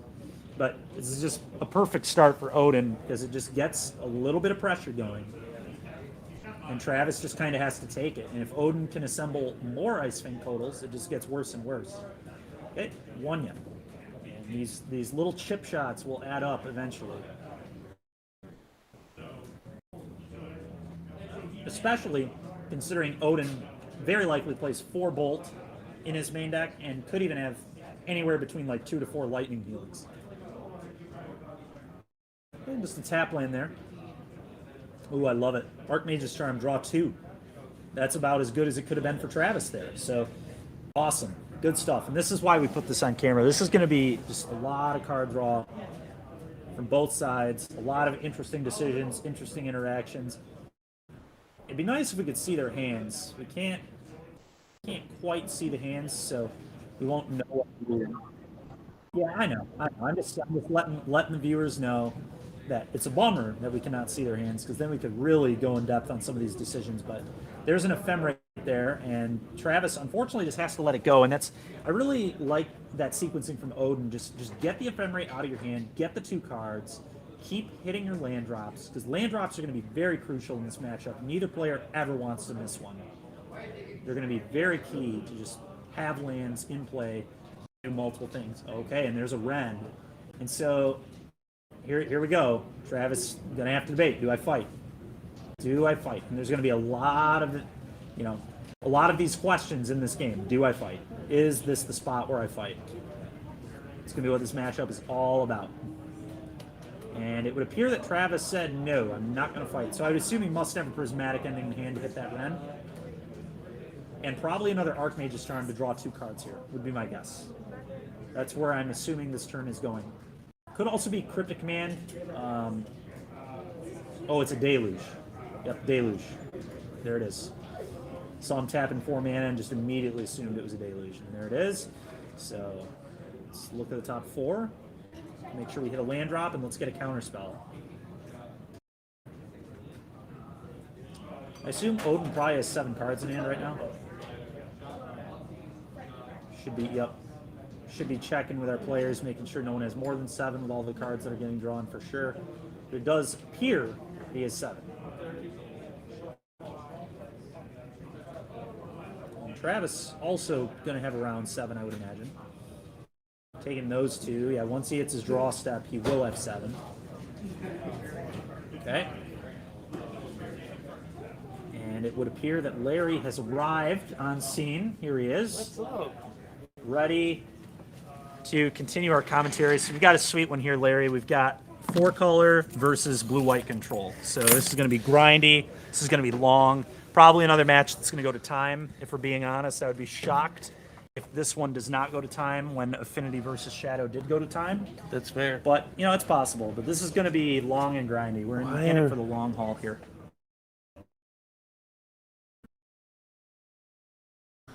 In it for the long haul. All right. Ooh, and so Travis resolves 3 minutes of Fairy here. That's pretty good. But the problem for Travis is he's tapped out, and this is a great Omnath spot. Oh, no Omnath, though. Okay. Well, Ren can just ping the Teferi. Yep, there it is. Yep. Okay. And now we can just flash that Codal back in that we bounced to Odin's hand. So that's a little awkward. Travis just giving Odin more cards, really. Mm-hmm.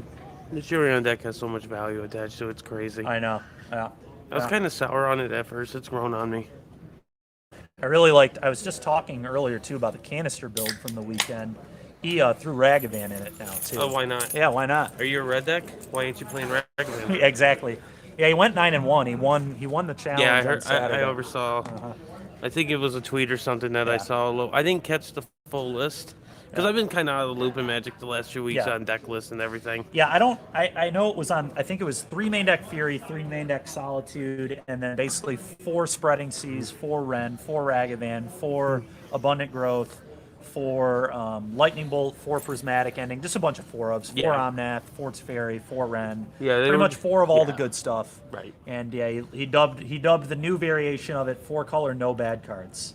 So it's just all 2-for-1s. I mean, it's all the deck is 2-for-1s. Right, makes sense. Yeah, so it's pretty cool. Which is awkward for blue-white control because a lot of cards say answer me or lose. Mm-hmm. There are many, many cards that are a problem. On paper, I would say Yorion's probably favored. I would think so too. Doesn't mean that blue-white can't win. They're just going to have to play You're gonna have to play probably damn near perfect. You're gonna have to play perfect, and you really want to dodge the early game Ice Fang Codals. Codals have put Travis already on a bit of a back foot here, just because it applies pressure and continues to fill up the hand for the 4-color deck too. But yeah, now I mean it's just Wunya. It's easier for Odin to double spell than for Travis to double spell too. You definitely don't counter that. That's fine. No way. No. No way you care. Not even a little bit. No. That's not a card we're fighting over if you're Travis. Yeah. Blue-white control doesn't even need the red anyway, so who cares?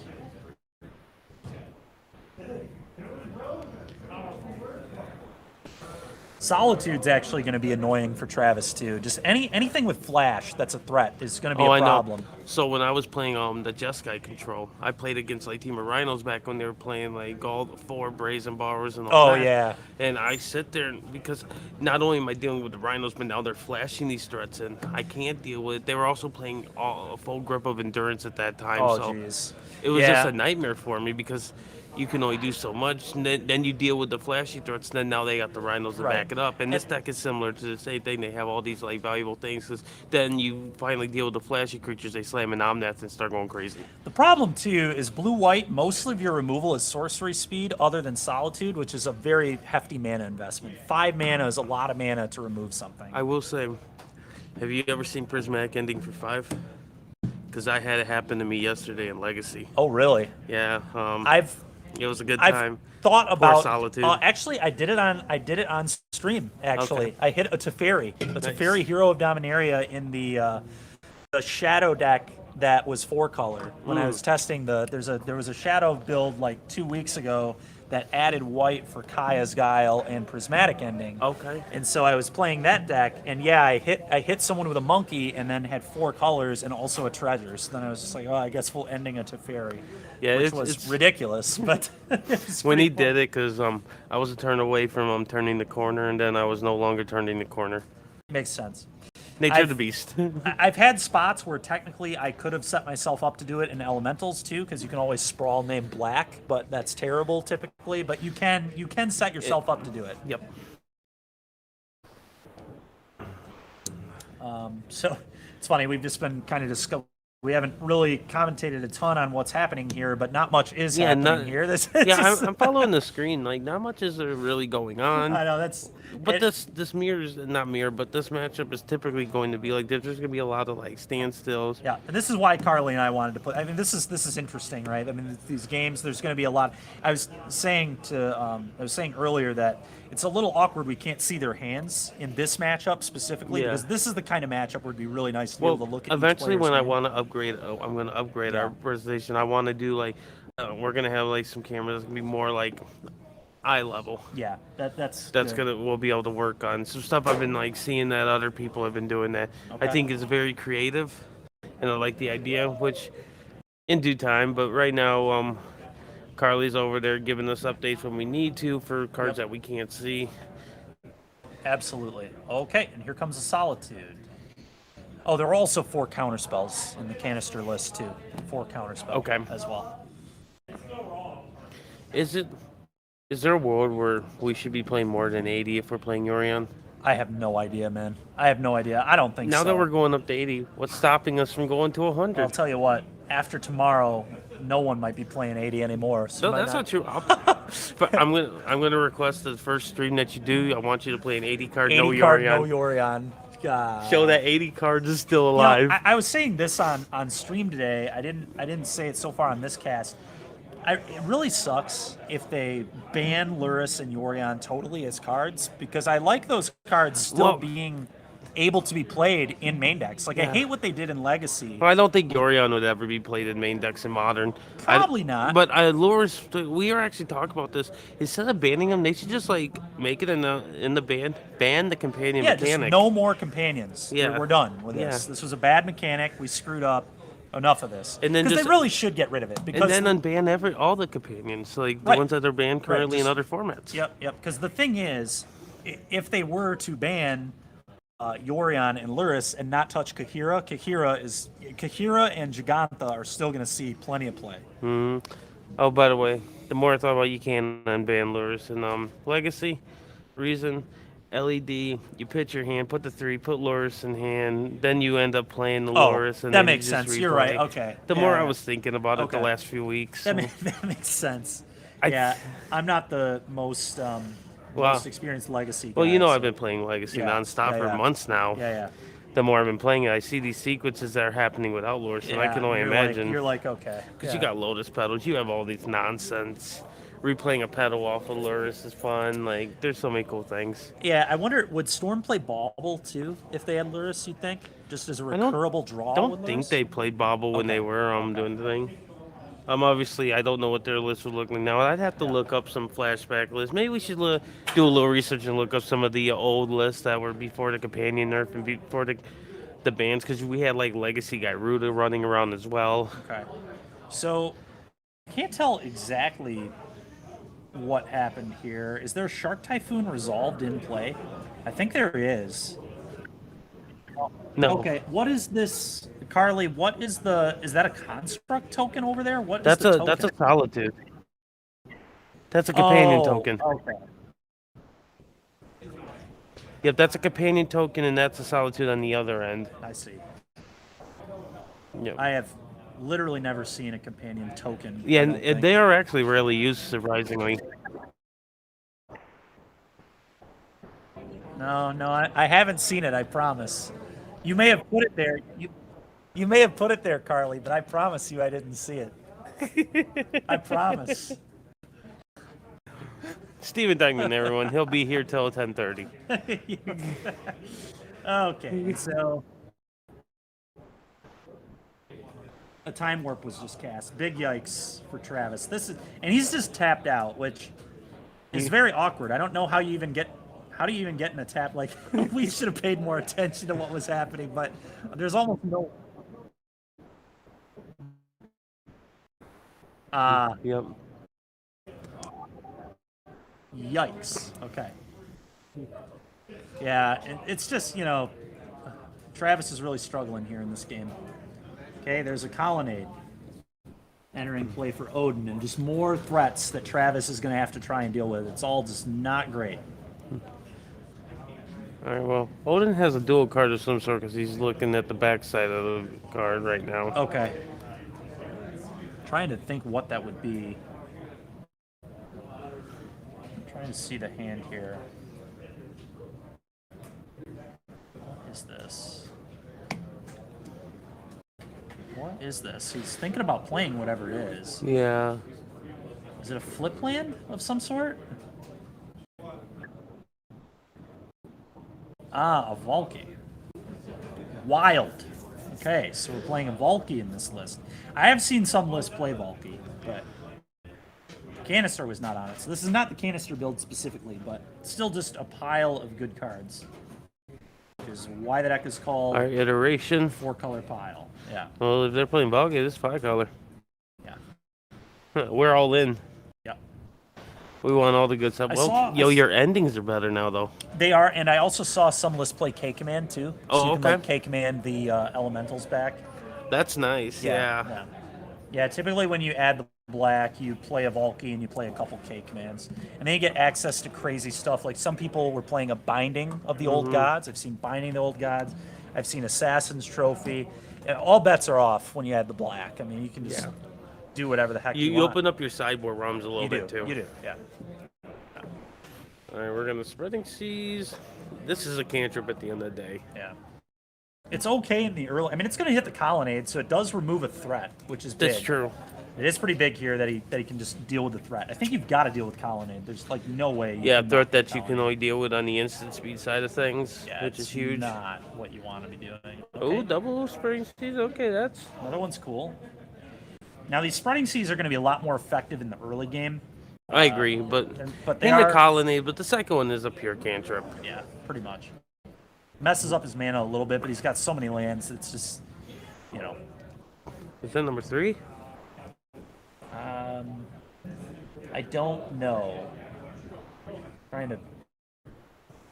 Yeah, it's number 3 in the turn. Okay, he's All right, so drawn a few Spreading Seas. all of a sudden, Odin's mana looks a little awkward, I guess. Yeah, it's definitely worse. It's certainly worse. There are 4 basic islands over there now in the 4-color deck, so that's kind of good for Travis. And that's if there's ever a way to get back, maybe that's how. But the problem is you've still just got this Ren and 6 just ticking up and fixing the mana. And we also have a Solitude. We do. And honestly, the Ren is starting to get to a spot where we're going to start going ping you, ping you, ping you. Like, that becomes a real problem, too, pretty quickly. I agree. That's an iteration. Bang. Yep. Card's so good. So that's while he's ever on this iteration, that's a card I think should be banned Legacy only because your card draw stop cards don't stop that. Sure. Okay, Yeah, man. Omnath is going to be a pretty good card. It is. Is this mana good enough to play Omnath? I would assume so if he's keeping it. Yeah, blue, green, one of these is white, and then that's a Triome. So Okay. He's got red there as well. Yeah, seems great. No white mana. Fair enough. All right, so... But he does have a Ren, so you can plus that to get white mana, I assume? Oh, yeah. Yep. Ren's so good. Yeah. There it is. Sacred Founder's Shock. Go to 19. Try and cast this Omnath. I assume Travis is going to fight here and counter. Yep, there it is. Counter spell. Okay. Oh, is that also... Oh, is that a Veil? What was that? Oh, a Cycle Standby. Okay. A Veil would have been brutal. That'd be wild. Game 1. Can you imagine a main deck Veil of Summer? You'd be livid. Woo, boy. Oh, I'd be so pissed. I'd be so mad, man. I'd be so... It's one of my favorite cards in Magic. I know it is. It's just such a blowout. I've even played it in Dredge. You freaking maniac, dude. That sounds gas, though. Oh, God. All right. Well, there's 5 minutes of Fairy. If there's ever a chance to get back in the game, that's the card. Yes. And his opponent is almost entirely tapped out. I think there's 1 blue open here. That's not going to counter Teferi game 1, I don't think. BNC art to Fury too. Yeah. I would imagine we're going to plus here. Yep. I think we gotta. We can't expose the Teferi to either card in play, the Ren, Tick Down, or the Solitude. Gotta roll this up, Travis. Gotta roll this up, man. There's no way we're winning this game if we don't just start plussing a Teferi. Plus it up. Plus it up, Travis. Plus the Teferi, Travis. Draw more cards, man. More cards. We need more cards.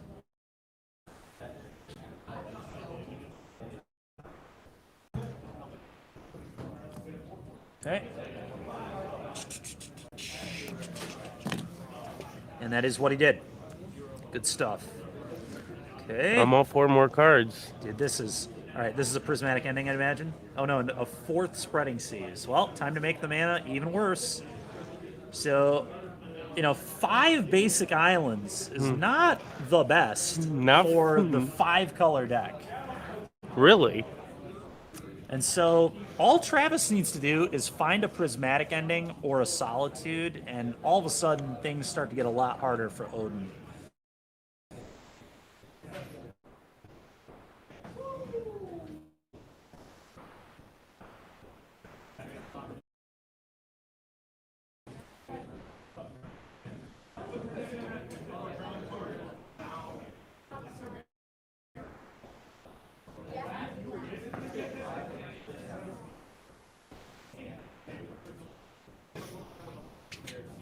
Okay. Makes sense. Yep.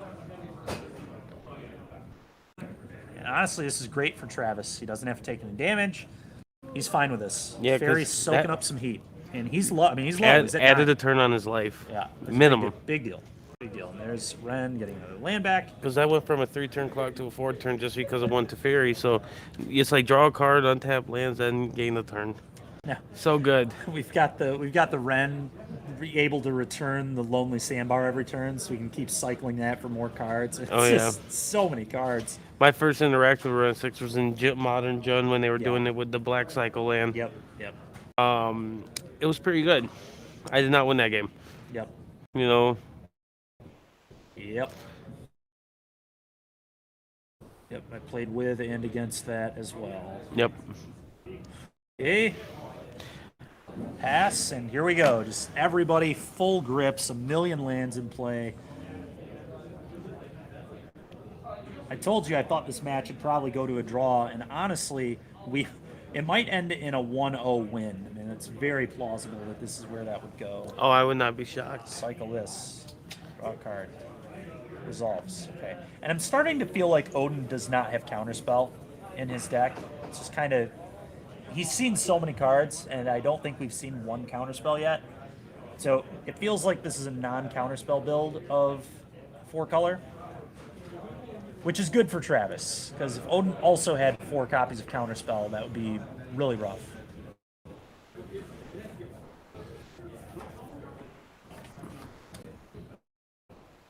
Oh, man, oh, man. Travis needs to deal with this Ren, though, because that thing ultimates next turn, and then we're just iterating over and over and over again, which is just not going to be beatable. It's also a 3-mana Teferi in play now, so there's just tons of problems accumulating for Travis, and that's the problem, you know, playing against the 4-color deck when everything is just inherently value city 2-for-1s. It's rough to keep up, and now we're to a spot where Odin is almost able to potentially quadruple spell on any turn, which is just, it's scary. And imagine this minuses on the Solitude. Is the only way Travis can put it back. What? What did he target? Target nothing? Huh. No target. Okay. I don't like no target there personally, but especially because Travis just has to main phase the Solitude. Like, that's not good. With no targets. Like, you can't even eat a threat. Like, just make him spend 5 mana. But, okay, there's a Abundant. This is just absolutely wild, man. What a wild game. This is why we put this on camera. This is just cards everywhere. Cards overflowing out of these players' hands. There's a 2-mana spell. What is this? Another iteration. Wolf in the tank. Makes sense. Just a million things to think about here. Ah. Vulcan. So if you're going to... That's a lot of Solitude. It's a lot of Solitude. And so... Okay, this is very interesting now. Things are getting really, really interesting here. I guess that's why he didn't bounce the Solitude, because he wanted to try to protect the Valky, but unfortunately, there was 2 more coming. Yeah, you literally get to take it, though. The one you bounce, you get to hit. Yeah. So that almost increases the likelihood, but whatever. You can also just play it as the Planeswalker the next turn. Potentially, right? Because he has black mana now, because he just played it for this, and there's a Teferi in play, so he can't counter it. Just like get a Tibbled into play next turn. If I were Odin, I 100% would have bounced the Solitude, and then on the following turn put a Tibble to join the Ren and the Teferi that are already taking over the game. Mm-hmm. Now he's going to lose his Teferi to this Solitude potentially. I will say though, how much mana does Odin have here? There are a bunch of Spreading Seas over here in the corner. Are those lands that are untapped? There's 1 land, 2 lands. It's hard to completely tell what's going on. It looks like that Spreading Seas is over a land. It does, so yeah. I'm assuming that is 1 mana. Opponent has 2. Okay. See, it's hard to tell because the way Travis represents so you have 1 and you have 2. Yeah. They represent the Spreading Seas differently, and I think I actually like the way Travis is doing it better. I like when you just get the land like off the board and just put Spreading Seas there. That way things just don't get confusing. You don't forget where the Spreading Seas are. You like don't tap weirdly and things like that. So I think this is a clean way to represent the board. Okay.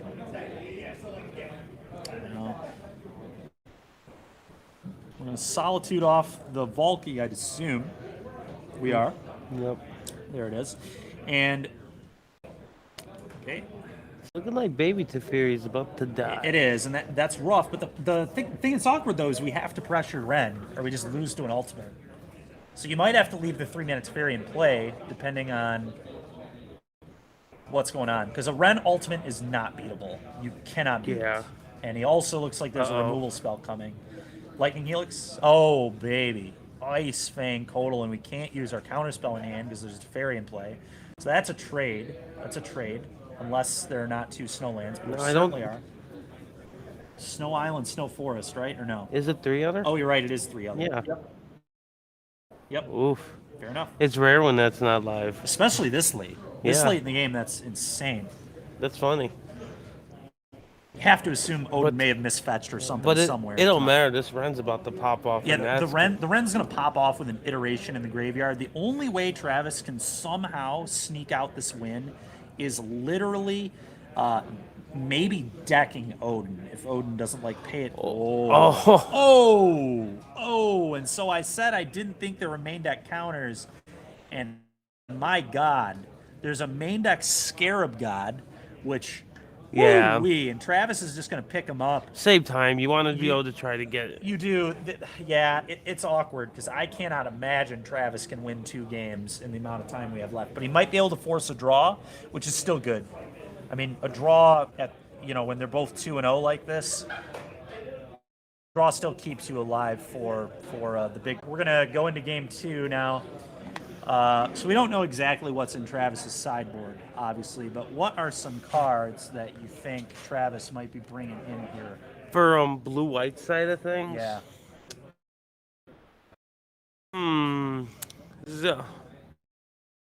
I would probably say some early interaction. Try to keep the Fury off the board. Yeah. I think that is going to be key. You can't let the Fury do his thing. Yep, I agree. I assume Celestial Purge will come in if he has any copies too to deal with Ren. I say there's some vetoes there; those should certainly come in. You just want more instant speed stuff because you just have to counter a lot of stuff in this matchup. Yeah.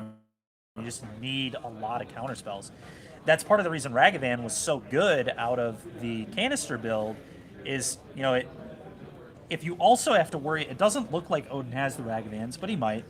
But if Odin were to if Travis were to keep, like, say, a 4 counterspell 3-land hand or 3 counterspell draw spell and 3-land hand, like, that would be a great hand. You would, like, keep that every time, and then your opponent just Ragavans you on turn 1, and you're just going to lose immediately. The game is just, like, over if you don't draw a removal spell, and it's a total disaster. So, that's the huge upside to Ragavan. And like I was saying earlier too, when you reveal a Yorion, a lot of people are not expecting turn 1 Ragavan. That's pretty uncommon out of Yorion decks. That's definitely not what I would be having on thy radar. Yeah. So, it's going to be good for Travis that he doesn't have to worry about that. And if I'm in Travis's position here, I just want all the counter spells that I possibly have, in addition to more instant speed answers. Yep, I'll agree.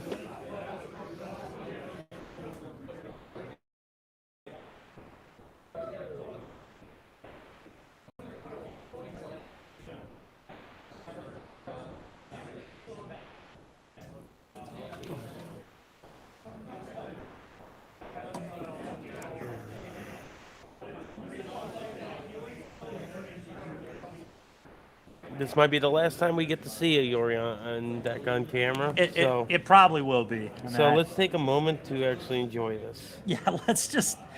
The best part of that game is Odin never even had to play the Yorion. But he certainly could have. My goodness, he certainly could have. But it never mattered. There's so much value going on. Who needed Yorion? Not Odin. I don't even know if it ever went in his hand. But Travis still finishing up those sideboarding decisions. It's tough. I mean, what do you want? What do you not want? What do you need to trim on? I would certainly trim on a few Solitudes if I were Travis, I think. I think Solitude's kind of medium in this matchup. Ooh, it looks like he's considering bringing in Chalice. That'll be interesting. Don't think I like Chalice, personally, but... You're trying to stop ephemerates, I guess. I get it. It's just not good tough. When you have there's prismatic. They have endings, and they're definitely going to keep endings so they can deal with your 3-mana Teferi if it hits the board. It's tough. It's tough. I get what Travis is trying to do. Yeah, I get the reasoning. I think it's attractive on paper, but you probably cut Spreading Seas if you're Travis, but maybe not. They're a 4-color deck. They have a lot of ways to fix. So it's just like. I think you keep Spring Seas because early game you could really interrupt what they're trying to do. Yeah, and you are on the play. So, yeah, we'll see what happens. We'll see what Travis opted to go with. We know he brought in Chalice. Might even see one in his hand, but I can't tell for sure. Okay, tap lane go. Both players kept 7. Here we go. Game 2. Solitude and an iteration, at least in Odin's hand. Leads on Flooded Strand.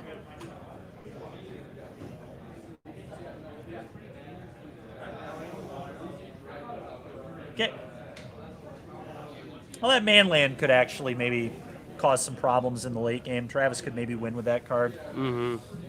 All the Storm Giants. Isn't that the one you beat Brand Nelson with? That is. It's also one that at the last energy, I messed up how it activated. So I made a similar mistake to Brad. Sometimes you just make mistakes. It happens. Yeah. Oh, for sure.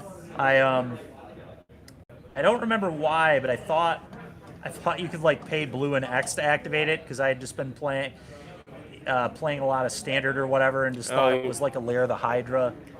Counterspell. Okay, that's pretty awkward. Counterspell the ice thing, huh? It's awkward. It's very awkward. It's weird. Yeah, it's not great. It's not great, but it's this matchup is just not very good for blue white. I don't think. No. I think this is a pretty poor one for blue white.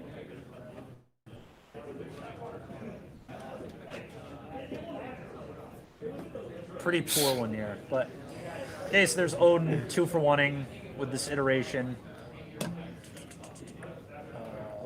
It should put him, I believe, to 7 cards in hand because the Codal got countered, so that would have put him to 6. And just cast an iteration, put a land and a card in hand, so he should definitely be at 7 cards in hand. Travis here gonna. Ooh, is that gonna get disputed or pierced or forced?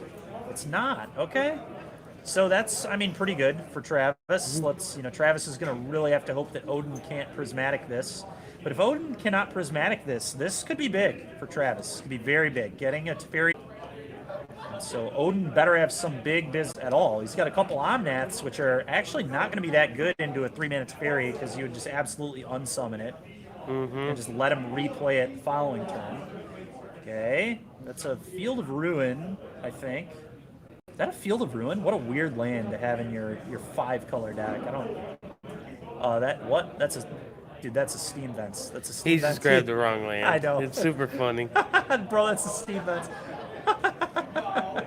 That was funny. Sick. he gets another land here, but he's I was not going to be say dealing with. Steam Vent stock just went up. Yes. It did. It did indeed go up.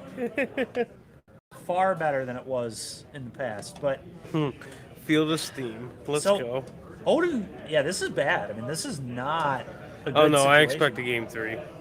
Yeah, a game 3 that they probably won't be able to finish. I think we're gonna have a draw. If Travis can close the door, that's the question. Can Travis actually win the game? Okay, that's a good card to win the game. Castle Ardenvale, please. Or is that what? I forget the name of that one. It's the White Castle. So would they get rid of the Colonnade?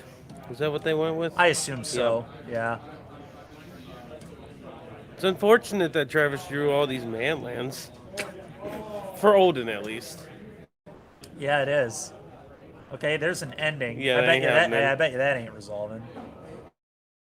Okay. Bummer for Travis that he had to use an Archmage's Charm. I would have liked to potentially see Travis minus the Teferi last turn, but he should definitely minus it here. Got a minus. Yep, good call. Good play. Draw a card.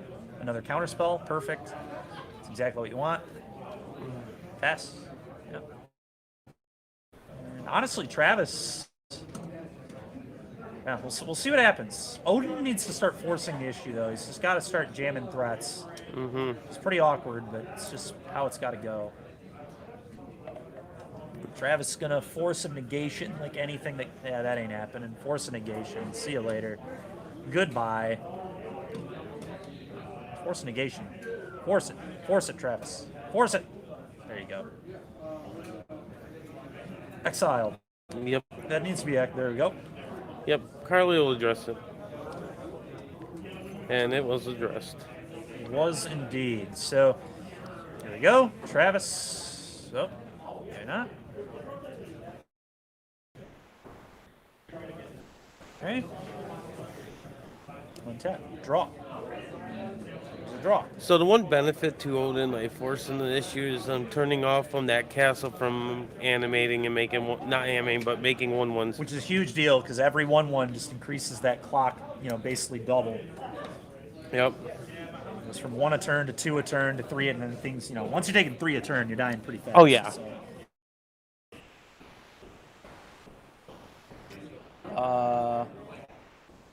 Did he not eat? What's going on here? Okay, still thinking about what to do. Yep. Got some decisions. Oh, okay. Deluge.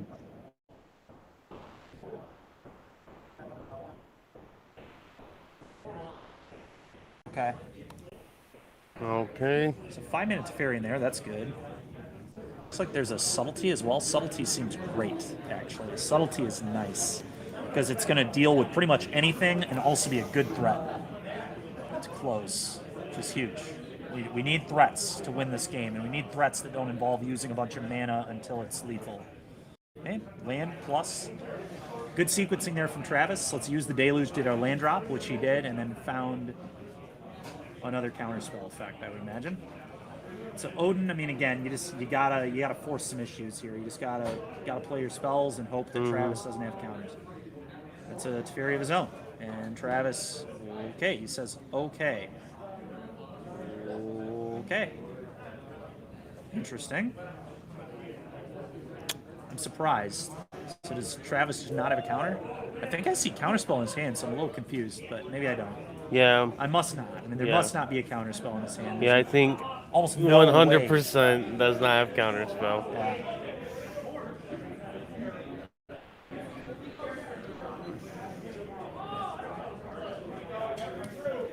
Odin now to 13.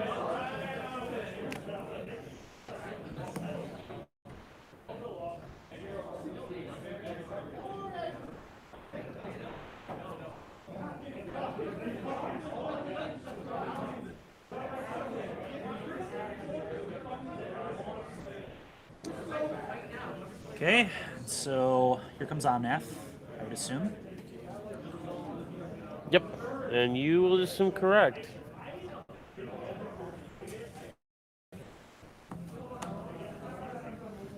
Okay, got a minus on the Omnath. See you later. Okay, and what do we do now? Well, I can tell you, I don't know about last turn, but he definitely has a counterspell right now. Probably just tucks the 3 minutes fairy. I would assume so. If we have a counterspell in hand, we definitely just tuck. Easy tuck. Yep, and there it is. And Carly just alerted us there are 7 minutes left in this game, and it does look like Travis is kind of pulling away. Maybe. I mean, it's, hard to tell. We'll see what Odin draws, but Travis now with both Teferis in play. Now that's not resolving. This is going to be the third prismatic getting to get... Really? Well, he does have another one in hand. He has another one in play, and he doesn't want the Omnath to resolve. So I respect this play. Probably a good play. Well, he also has another Teferi in hand from what I've seen. Yeah, he does. It was actually a really smart play from Travis because it walks him into playing the Omnath too. Because he's like, oh, he probably doesn't have a counter. So he just slams it and then gets countered. He also did not have a land there, which is huge. Oh, it looks like he drew another counter spell He too. did. Yeah, I think Travis is going to pull away, and we're going to have a draw here, I would imagine. I cannot imagine either of these players wins a game 3. Travis is just going to have to find a way to win, but he does have a Hall of the Storm Giants, which is a 2-turn clock, so if he can just assemble things well, he's going to be all good. And I think he has a subtlety in his hand, too, which is going to be huge. Okay, there's that Chalice. There's Chalice for 1. Yeah, I like it. Why not, Turns off Lightning Bolt and all sorts of stuff. Now I get to untap some lands here. Untap some lands. Travis gets to untap lands. There it is.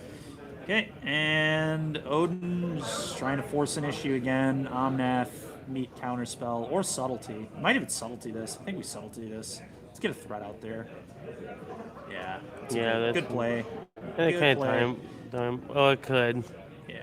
The thing about it is too, 1-drops are turned off, so he can't bolt He can't bolt any of the walkers. He can't bolt the subtlety. Well, he could try. Yeah, he could. He could certainly try, and hopefully Travis would catch him.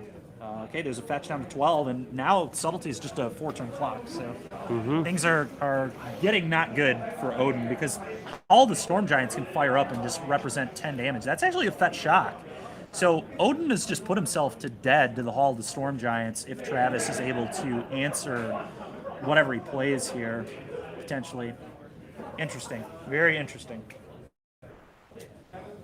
Yep. Yeah. 3 mana. Nope. 4 mana. Untapping. What are we doing? Yeah, you can just see Odin's cards just rotting. There's a Dovin's Veto. There's an Ephemerate that gets nuked by the Chalice. There's a Solitude, which we can't even hard cast. He's dead. We'll see if Travis fires up the hall. ++, draw a card. Definitely like firing up the hall here. Fire up the hall, go for lethal. There it is. He sees it. He sees it. Travis knows. Travis is local control guy. He knows how to fire up all the Storm Giants. There it is. Boom. Bang. 10 you. You can't cast spells. What do you do? All right, they're gonna take a draw. They're not even gonna play game 3. It makes sense. There's no way they'd finish in time. But I mean, this is why we put the match on camera. It's like very interesting. Maybe blue-white isn't as unfavored as we thought they were. It's typically just how blue-white works. It like never looks. Helps when you're on the play. It does. It never like looks that good on paper, and then blue-white just when it draws blue-white cards in a timely draws like that, it's gonna be a good time. Yeah, it's great. I mean, yeah, and Travis plays his deck every week. He's local blue-white guy, like I said, so just gets better and better with it all the time, and he knows what he's they doing. are gonna play. Though. Oh wow, okay. I saw the fist bump and just assumed they were done. Yeah. Okay, I respect it. Wild. Yeah, no, for sure. Because, one player can get mana screwed. It is an 80-card deck you're playing against. Unfortunately, you'd have to make sure you could find a way to, put a clock really quick. But it ain't unreasonable. No. Odin has a better chance of it than Travis. If I were Travis, I wouldn't be trying to rush through a game 3 because I don't think he has a realistic chance to win. Whereas Odin maybe could do it because of Ice Fang Codal. Like he can get multiple Codals into play quickly. So I don't know what Travis really has to gain from this, but maybe he can shock me and win. But I will be shocked if he wins. Maybe they will. One of them will concede if one of them gets way ahead.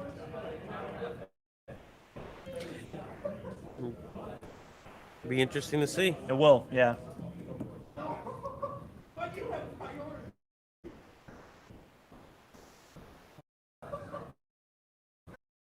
Really surprised Travis played a tap land there. I would certainly bluff counterspell at least. I would just shock it. Okay, sure. It's not too bad for Travis. That's not something you're super afraid of there. It's an abundant growth. Yeah. Okay. Solitude. Oh no, did he just miss a land? I think he just missed a land. Oh no.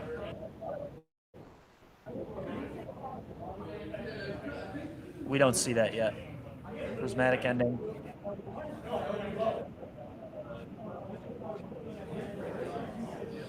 I'm talking about in his hand, Carly. He hasn't played a land. He has not played a... Okay, there it is. There it is. So he fetches, Prismatic Endings. Got to get his land. They're just trying to shortcut. Yeah. Yeah, I'm not talking about Odin. I'm talking about Travis. Okay. Okay, there's an iteration. Mm-hmm.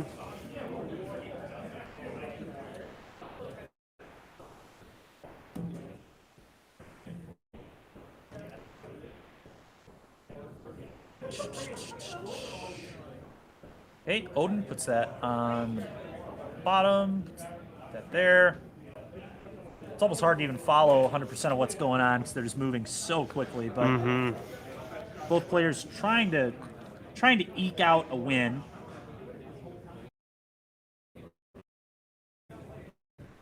For the marbles tonight, guys. Yep. Honestly, if Travis has subtlety, he could just randomly steal this game. Odin is at 12, so he just like flash in a subtlety.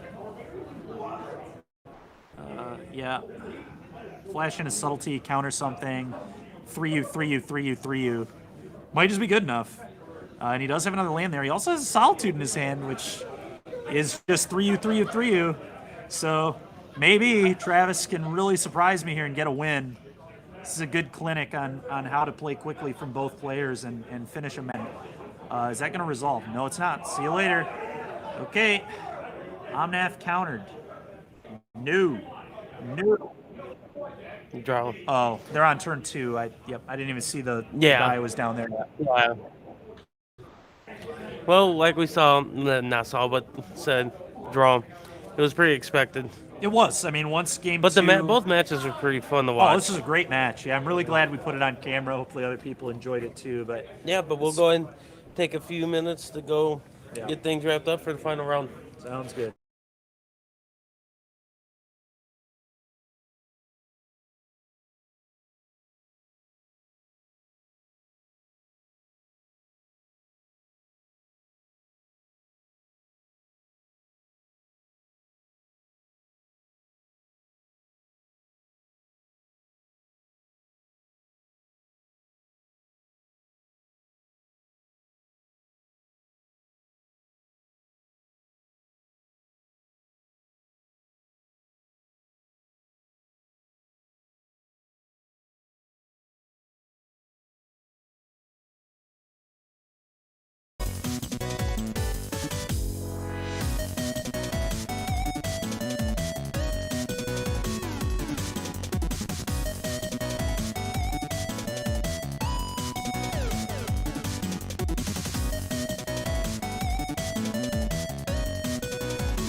All right, everybody, we are back for our final round.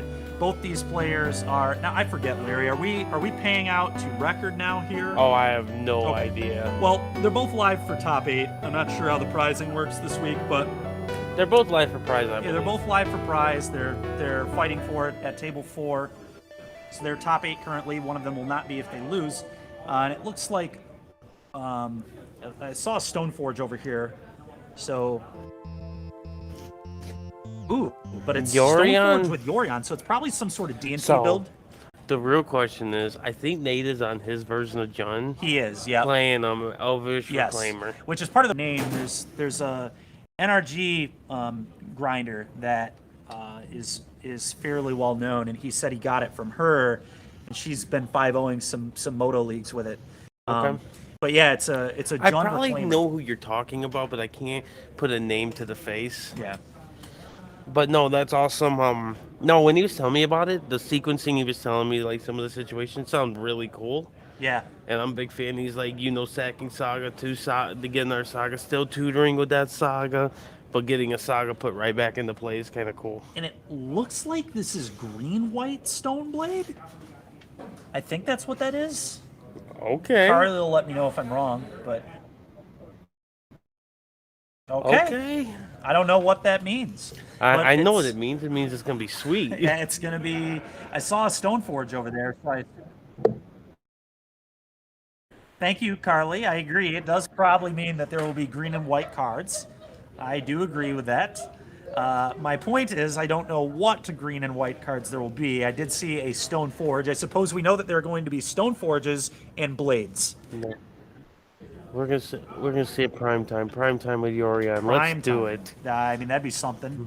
I'm trying to think of like what you get in green. What do you get in green? Well, you still get like your nice little mana filtering stuff that you get the blink. Yeah, you might get maybe mana dorks. Maybe you're trying to accelerate and then throw blades on mana dorks. Yeah. I don't know. We'll I think there'll be a Cauldron involved. Yeah, there'll definitely probably be Cauldron. Batter Skull, sort of Fire and Ice, would be my guess. Yeah, Sulfite seems really good. That card's so good right now. Okay, and that's a mulligan. It's the Yorion deck. It's, that... Unfortunately, more cards makes more awkward situations. Yeah. Yeah, so, I mean, it's going to be... Yeah, I'm interested. I'm interested if this is going to be, like, mono white splashing green for some tech. Let's have to find out. I'm pretty interested, though. Very interested, to be honest.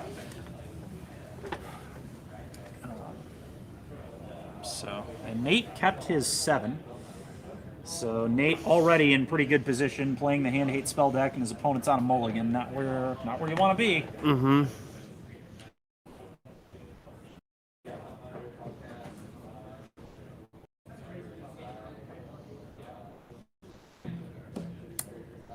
And you, Larry, were saying that you actually played against Nate yesterday at the Legacy event. Yeah.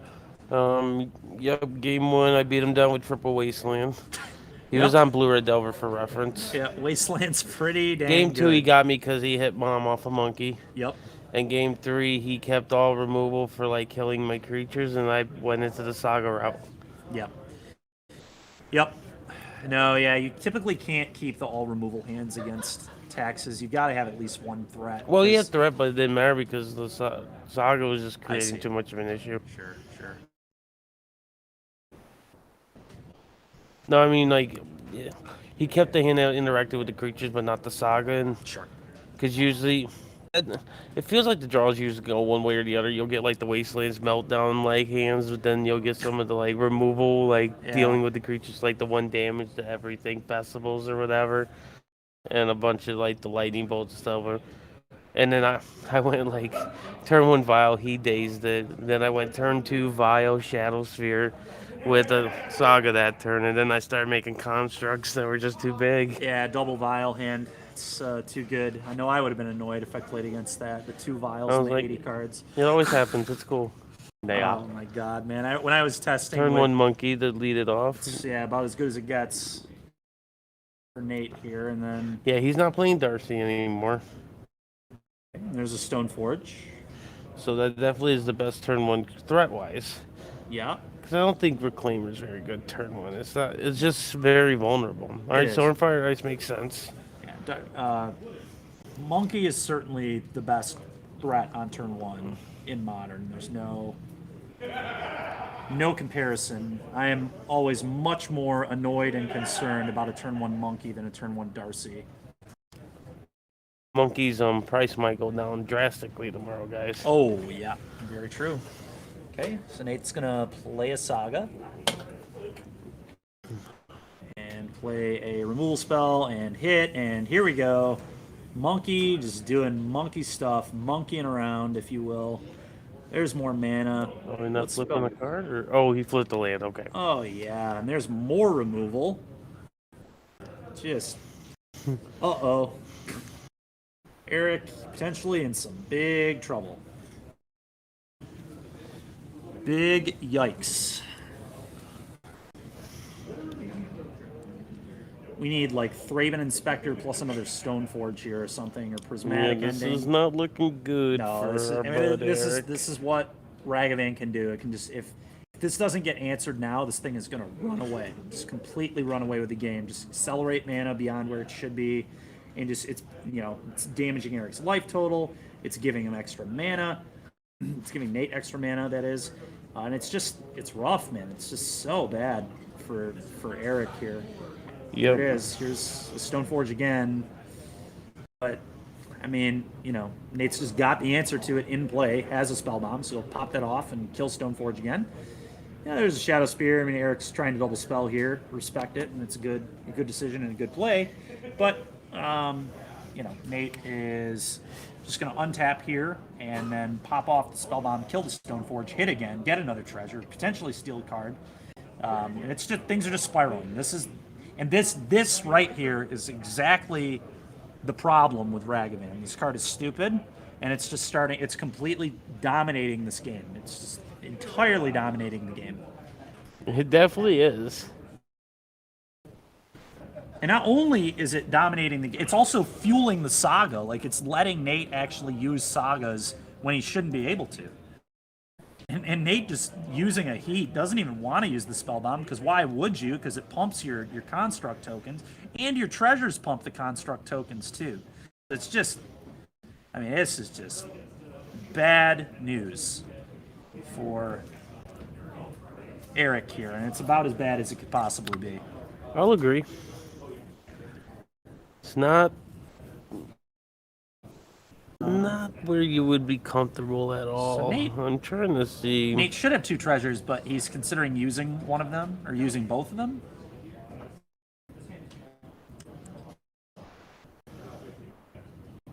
Inquisition, take the sword. There's a Solitude. It ain't going to be doing much here. No, it is not.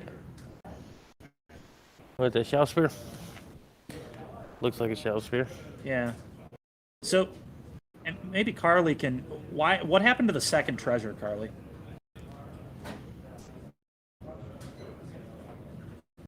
Well, Nate has hit Eric twice, and he just used a treasure to Inquisition, but he should have...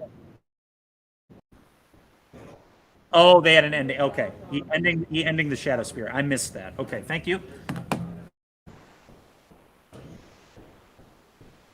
I'm honestly really, really confused Nate even dealt with the Shadow Spear. I don't think it was necessary.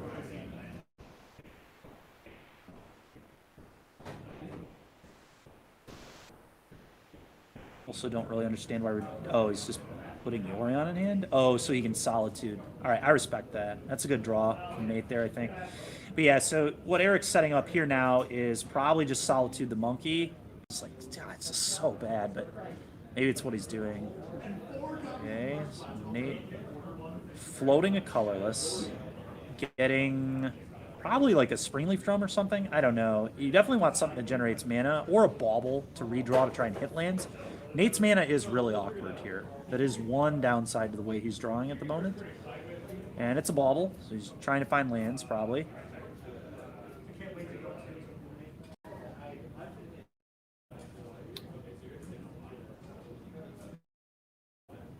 Yeah, I think Nate's Prismatic Ending on the Shadow Spear may have been a bit ambitious. I personally would have liked a treasure for sure. I just don't know what the Shadow Spear is doing if you just answer every creature that hits the board, which isn't really that hard for Nate to be doing. But I guess, I mean, he only has 3 cards in hand, so...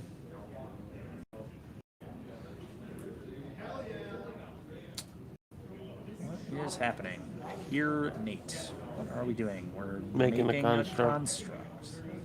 He has to use that floating mana, so he had to do it now. He does. And, okay, and now he's going to attack with Monkey. And so, okay, there's a land, there's a shock. If you're Eric, I believe I saw a land in his hand. I think you just have to let the monkey, I think you just got to let the monkey hit you one funny more time. enough, if he would have just used the other, no, he would still have to tap his thing, so it wouldn't have mattered. Yeah, I was wondering if there's a way. So Nate did take the hit, which I definitely agree with. That's a... You mean Eric? Yes, Eric. Oh, yeah. Gilded Goose. Okay, so there are mana dorks, and that's kind of a sweet mana dork in an Urza's Saga deck. Yeah. Very cool in an Urza's Saga deck, actually, because it can continually pump out food to pump your constructs. Yep. So very cool. And there's popping a treasure here. Is that Inquisition? That misses, right? It totally misses. I think it's Land, Solitude, Yorion here. Oh, nope, there. Oh, okay. He drew that. Well, here we go. Eric just needs to top deck a land. I mean, if Eric top decks a land, this is still very much a game. So that's pretty much what this game is going to come down to. Can he top deck a land for this Solitude? Because Solitude's going to be huge. Huge. Mm-hmm. Float some mana. Did he draw the land? If he drew the land, we are in business. This is going to be... He floated a mana, so I think that means he probably drew a land. And if he gets to Solitude the monkey, then he's got Yorion to flicker the Solitude, or he can Solitude the construct. We'll see what happens, but it was pretty great for Nate that he hit a goose. A goose is very good for Nate as well. It was a great hit on monkey, and you know this game has been just totally dictated by the Ragavan.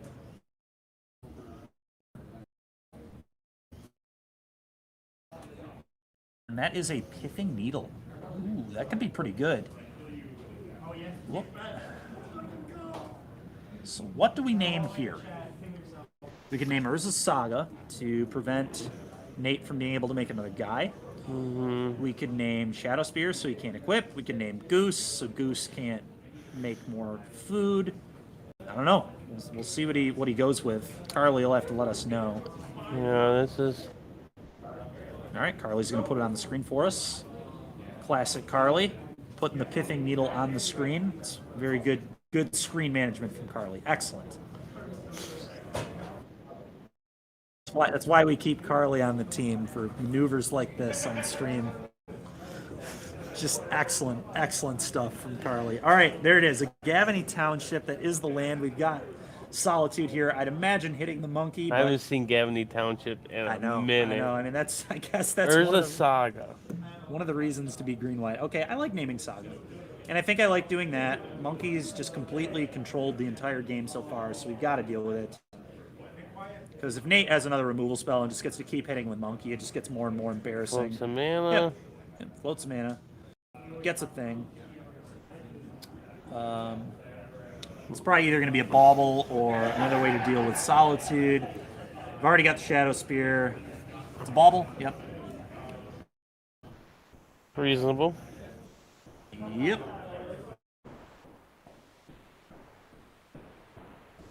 I really don't understand the appeal yet to green-white. I'm still very much not. Gavany Township, and Gilded Goose, obviously, but that's not enough yet. We need more. I need to see something else. Like, are we playing a Seeka's Chariot? Are we doing it like... There has to be something spicy in here that makes green more appealing. I mean, we could have the Renegade Rallier. That could be in here, but that doesn't seem great either. Like, unless we're doing something really sweet with it. Just getting lands back is kind of medium. I mean, we can play. They could definitely be playing Thraben Inspector, but you can just play that in any other blue, like any other build of white. I'm very curious to see what besides Gilded Goose pays off this green splash. Gavany Township is whatever. I'm not super excited by it. Hater. I know. And currently, Construct is a 3/3. Right, yeah, so we're just gonna play Yorion here, just 4/5, get a 4/5 in the way. It's pretty good. I mean, can Nate kill a 4/5? He might struggle with it.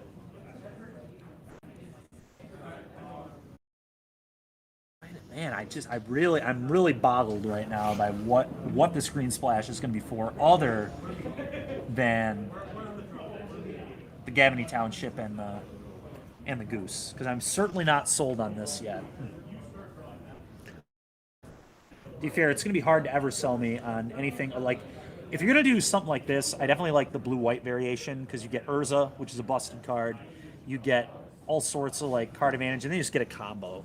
Yeah. Like in your deck, an infinite combo, which is really good. Being able to Stoneforge. What was that, Carly? Everything Needle is now on Shadow Spear. We it and named Shadow Spear. That's a good play. Yeah, it's a good play from Eric. I mean, I don't think it's going to matter, unfortunately, but here we are. I mean, Nate just keeps killing everything. And okay, what's this? The Reclaimer. Oh, that's going to get more sagas. Yikes. Okay, and we're picking up the cards, and I couldn't quite see what the draw was. Just the land. Okay. Well, I'm not gonna lie. That was a pounding. I mean, Eric was pretty much never even remotely on a mulligan, and then dealing with the hand disruption deck. The mulligan, and then turn 1 Ragavan, no answer. Good luck. I mean, it's just that's what Ragavan does, and unfortunately, we still don't even really know what the green. I really want to know what the green is doing. I'm so just. It's bothering me. I want to know what's happening, other than Gilded Goose. I don't think anybody knows that it's bothering you. Cannot just be Gilded Goose and Gavany Township.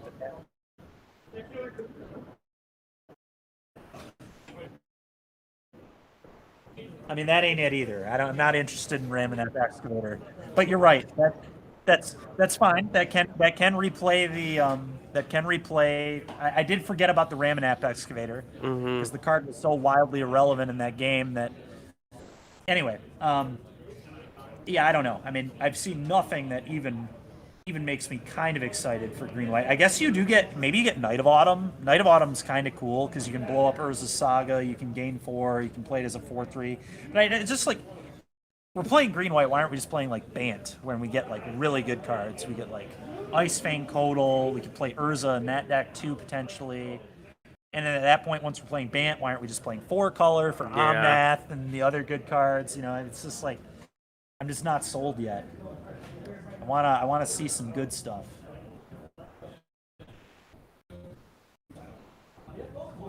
I think from Eric actually, I'm seeing the 5-mana 4/1 from Midnight Hunt. The green, the like really good chase, rare, mythic, super powerful, and limited. I think I saw that over there, so that's kind of interesting. Still not something I'd want to play in Modern at all, but it's so funny that Tristani could be kind of cool for 5-mana Tristani, but again, not great. Not something I'm super happy to play. I'd be willing to bet that there's no Tristani. Probably not, but it's just I don't know, man. Oh, I contend. No. I mean Tristani. I mean 5-mana Tristani, the 1/4 that makes 2 1/1s. Yeah.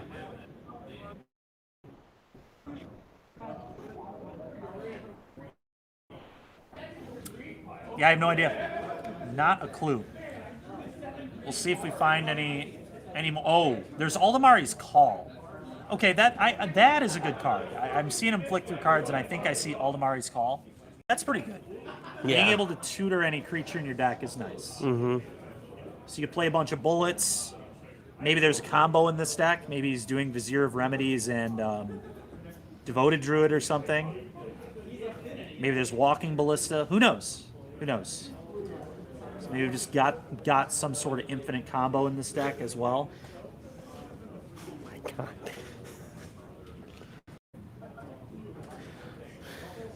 Okay.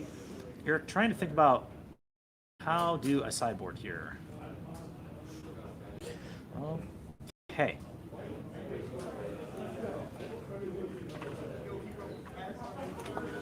And they're shuffling up for game 2. Nate, up a game. And we'll see if Eric can put up more of a fight this time. That was a rough game 1. Yep.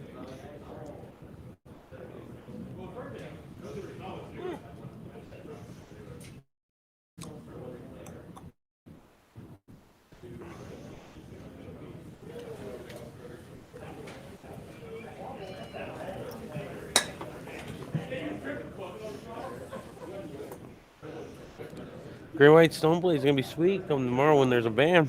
It'll look a little better, maybe. Although the Orion that's We in don't the need it. companion- Yeah, We can still play 80 without it. You're right, we can. That is an option that we have to play 80 cards without Orion for sure.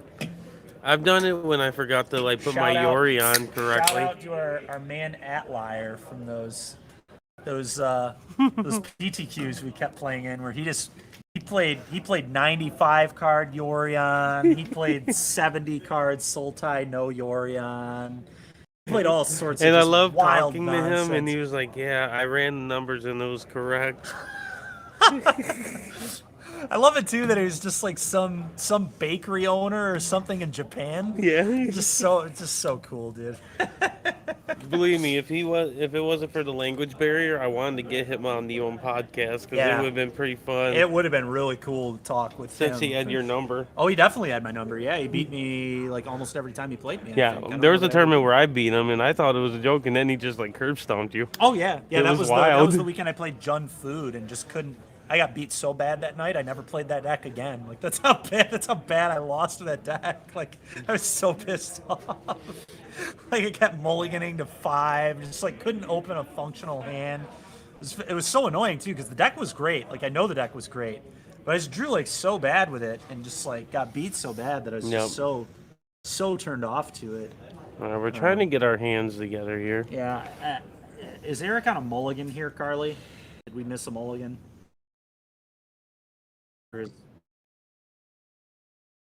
Right. Eric is down to 6 again. So Nate casually keeping basically 8 cards because there's a Luris in the companion zone. And, the good news for Eric is the mulligan is still going to be a 7-card hand for him, effectively, because there's a Yorion in the companion zone over there. But, unfortunately for him, Nate is still basically 2 cards up because he's going to be on the draw. So, yikes. It's about all you can say. Eric's gonna need to put in some work here, and let's hope for Eric that there is not a turn 1 Ragavan from Nate over there. But I bet you there will be. We'll see. But yeah, I mean, tonight we've seen a lot of reasons why some of these cards might be getting banned tomorrow. I mean, a lot of the cards that we've talked about like Ephemerate. We've talked about Ragavan. We talked about. You mentioned Expressive Iteration and Legacy. Probably won't go in this format, but it's a very, very insanely good card in this format, too. We've got, Luris, Yorion, these cards that we've mentioned and discussed. I mean, a lot of these have taken over some games today. Just completely taken them over. So, and especially in the case of Ragavan. Ragavan's won, multiple games tonight on camera here. And we'll see if a Ragavan is looming on turn 1 again. Okay, and it's a hand hate spell. Yep. So Stoneforge is going to go bye-bye here. And now Flicker Wisp does almost nothing. It does reset Saga, which is kind of cool. Can reset Saga. But that's not the dream with Flicker Wisp at all. So. Yeah, this is really not good for Eric. A mulligan into a hand hate spell to take the Stoneforge. This is just rough. I mean, this has been... Eric so far has been getting shredded. He's going to need to draw pretty well. He's going to have to draw out of this. I mean, this is the hand hate spell doing the hand hate thing. Just let me take your best cards, and can you top deck out of it? Saga. Pass. What's going to be really bad here is if there's an Alpine Moon. Okay, it's a Thoughtseize. No Alpine Moon yet, but there goes another spell. And okay, there's an Aldemari's Call. Huh. Interesting. The Whisper the Call here. Call's pretty slow. But it is kind of dangerous. You don't know what he can go get, so I guess taking it is reasonable. Flicker Wisp really doesn't do very much right now at all, so... There's a tap land, pass turn. Eric gonna tick. Okay, so Eric's at least gonna get some constructs. So Eric's gonna get on the board.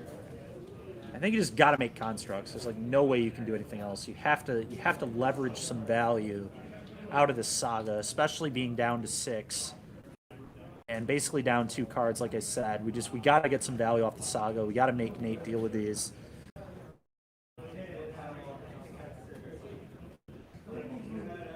Got to force some kind of issue here. Pass. All right, so we got to make a guy. Here's a guy. Nate's K-commanding? Yeah. Yeah. Yeah. Okay, I would pitch the Flicker Wisp here. Flicker Wisp is just not doing anything.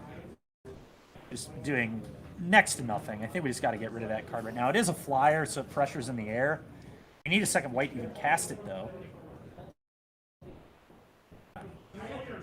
Solitude's very, very hard to cast, but we could always pitch to play it. But that's a pretty bad plan against the discard deck. Okay, he gets rid of the Solitude. I respect that decision. All right, we need to make another construct here.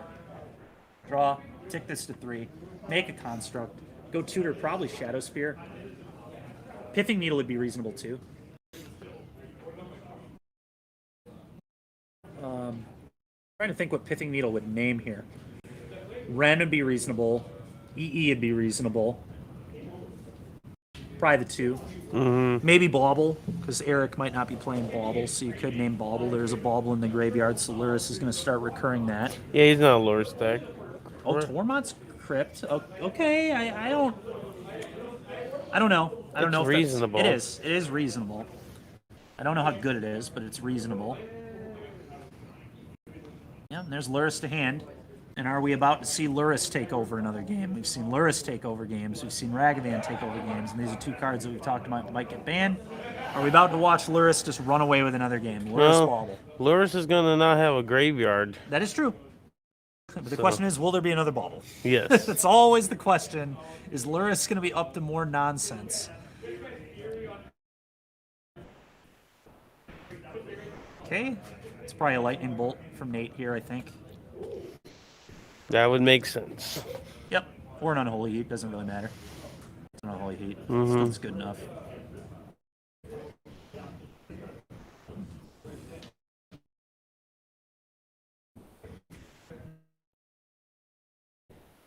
I like sort of Fire and Ice here.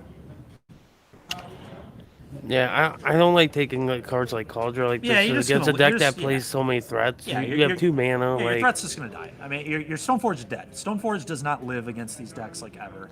Yeah, I don't love the Batterskull there, but it's possible Eric just doesn't have something. Batterskull's at least better than Cauldron. It is. It is. Way easier to get out there quicker. It is. We have no way of knowing if Eric actually plays the. Now the question is. Yeah, you gotta. And here comes Nate playing another Bauble. Are you ready? Oh, maybe not. Okay, a Bolt. Well, we knew that was coming. That's no surprise there. Nate is down to 1 card. So, I mean, I really wish Eric would have gotten a Sword of Fire and Ice. Maybe it's not in his deck, though. We don't know. But his deck is called Stone Blade. So, did he have a Sophie game 1? Okay. Oh, yeah, it got ripped. Yeah, it got handed to him. Yeah, he should have went and tutored that instead of Batterskull. Yeah. Almost 100%. Because if he draws 1 land, he can just play that card. And that card is so good here because it's going to push all your threats basically out of removal range. And then if you ever connect, you kill the Luris. So the Luris just is in a terrible position. It's not going to be able to block effectively. You don't want to block with Luris anyway. Maybe he already had it in his hand, though. Let's see what happens here. Let's see what happens here. And again, this could be a Renegade Rallier. Renegade Rallier would be a kind of good reason to play green-white, because now we could play Rallier, get our fetch land back. We're all of a sudden at 4 mana, and things are starting to develop. Yeah, so your Batterskull that's in your hand looks way better. Way better. It's Renegade Rallier here would be excellent. It's about as good as it could be. See what he does. We know there's a Flicker Wisp in his hand too, but it's just not good. It's just not what we want to be doing. And Nate has. Oh, okay. Thought he had another remove spell. Doesn't look like it. Okay, untap. Kill spell. Green Reclaimer. No, Pyrite. Oh. That'll do it. Oh god. And now we get to start recurring that. Yep. Hi, yay, yay. And here we go. Time for Luris to start dominating another game. So now Spellbomb's just going to pop for cards every single turn, and then once there's a threat, you play it and kill the threat, and then when there's not a threat, you play it and draw a card, and it's just... Oh, I know. This is why, folks. This is why the Kitty Cat and Yorion might be going tomorrow. Just stupid, man. Just totally ridiculous. How imposing. Okay, Eldamari's Call could be sick. Depending on what he grabs. Yeah, can we an answer to Luris? Is there a 2-mana card that can deal with Luris that's a creature? I don't think so, but I might be wrong. I might be missing something. But the problem is, would it exile it and then Spellbomb just kills it? Oh, Solitude. Solitude. Nice. Okay, so that'll at least deal with this problem. Assuming that we have another white card in our hand. And if we do, this is a game. If we do, this is very much a game. Nate will be down to basically one card from the Pyrite popping off, and that's assuming he pops it off for a card. He might save it for removal, but I don't think Nate will have to draw a card because he's going to lose to the Batter's Call. And there it is. Oh, yep, there's Solitude pitching him. What? Why didn't...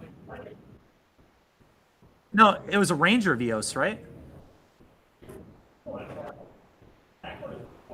I don't love that play. I would have played Ranger there, but it's awkward with Spellbomb. I get, but like Ranger getting you 2 cards is like so good. But maybe I'm wrong. I guess Eric's just on the can I win with Batter Skull plan now, and maybe he can. 8 down to 2 cards. He doesn't land away from. He is. No, it's going to be very good. It's going to be very good. Very, very good. Nate thinking here. What do I do? What's my best option? Yeah, Carly, that is true. Maybe he didn't have white one drops. I think it. Yeah. Well, they don't have. I guess the argument is Eric just didn't want the Spellbomb to keep looping over and over again. It was probably too much to give Nate. So Nate's kind of in trouble though. He's flooded here. And here's Batter Skull. Does he have an answer? He's going to need like a K command. Like he can deal with the creature, but Eric can just pick it up and replay it. It's slow, but effective. Slow, but effective. Eric can also just like put Yori on hand and blink the Batter Skull to get the germ back. So Nate, depending on what that last card is, Nate actually might be behind in this game, which is kind of insane. It felt like he was in great position, but he's flooded here. He's not drawn sagas. And things are getting a little awkward. I'm not going to lie. Things are getting a little awkward here for Nate. What does he have in his hand? Another land. Just more mana. This is rough. And that's 8 lands. That's a ton of lands and no sagas. The deck only plays like 24 to 26 lands usually, including saga. So kind of rough. All right. Well, Eric clearly knew something we didn't because he got her skull and it's going the distance here, and here comes Yorion to hand, and things not looking good for Nate. Things not looking good. He's going to need a top deck, and he's going to need it soon. He's down to 14, and Yorion's gonna make this a very real clock. It's going to be 8 damage a turn. Eric's just going to be playing that as a 4/5 flyer. Sometimes it's just good enough. Was it good? It doesn't look like it. It looks like he might be playing another land here. He's passing. Is this a bluff or does he have something? I mean, if he has something, if it was like a K command, he would have used it. There's a Wren. There's a Wren in there, which does effectively nothing. That's a yikes. And Nate is... This is rough. This is a really bad draw from Nate. Really bad draw. Just tons of lands. Tons of lands, no action, no sagas. Yikes. Big yikes.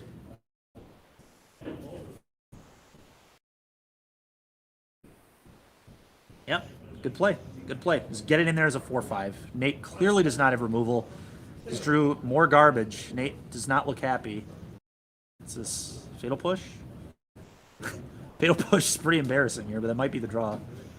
Yeah, Fatal Push. Oh my god, he's just going to attach it onto this Yorion. Oh, Pithing Needle. Okay, so now he names Batter Skull.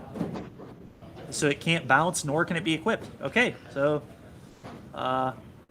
if you're Nate, you just gotta play the Wren, right? There's no reason to just hold it in your hand. You may as well play it plus and see if your opponent will attack it.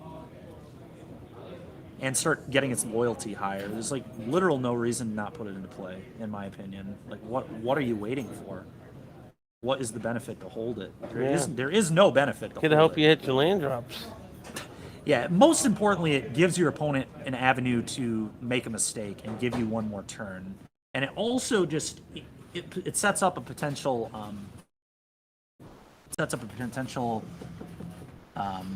ultimate sooner. Mm-hmm. You know, and I believe Nate's at 6. Correct, Carly? Okay. Okay. Okay.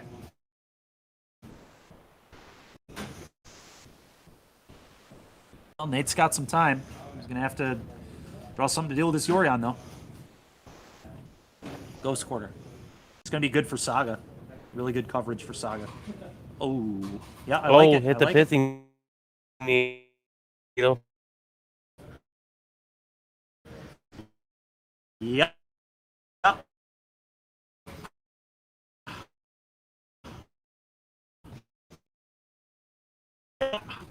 So that is I realize how nice it is. Just played pedal yesterday. yeah, it's pretty gas. Yeah. Sky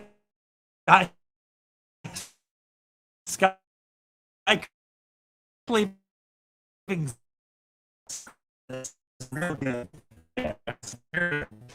nice. All right, so we're going to game 3 here. Good, Carly? Yeah, I guess I don't. Okay. But I mean, Eric played pretty well. I mean, Eric definitely played to his outs and all that, but Nate drew horrendously bad. I mean, that was 8 non-saga lands. Definitely drew some removal and all that badly, and then also just like could not draw a saga, which is pretty gross. But he shouldn't have held the Ren. Holding the Ren was kind of weak. Oh, here we go. I mean, can Nate lead on Ragged State too?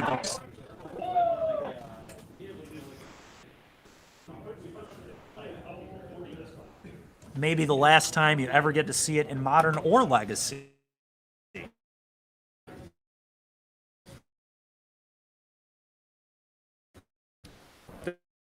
That's true. Possibly.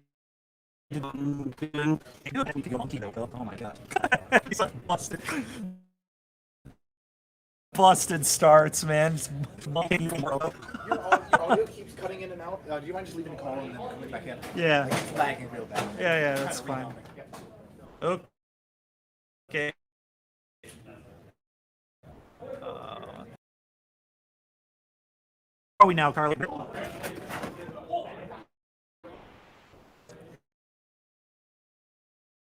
Can you hear me now? Classic Verizon commercial.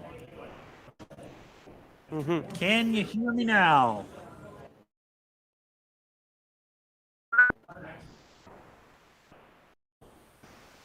All right. So This could be the last Brown versus Loris battle. it could be. Could definitely be, except in cubes. Except in cubes. Doesn't count.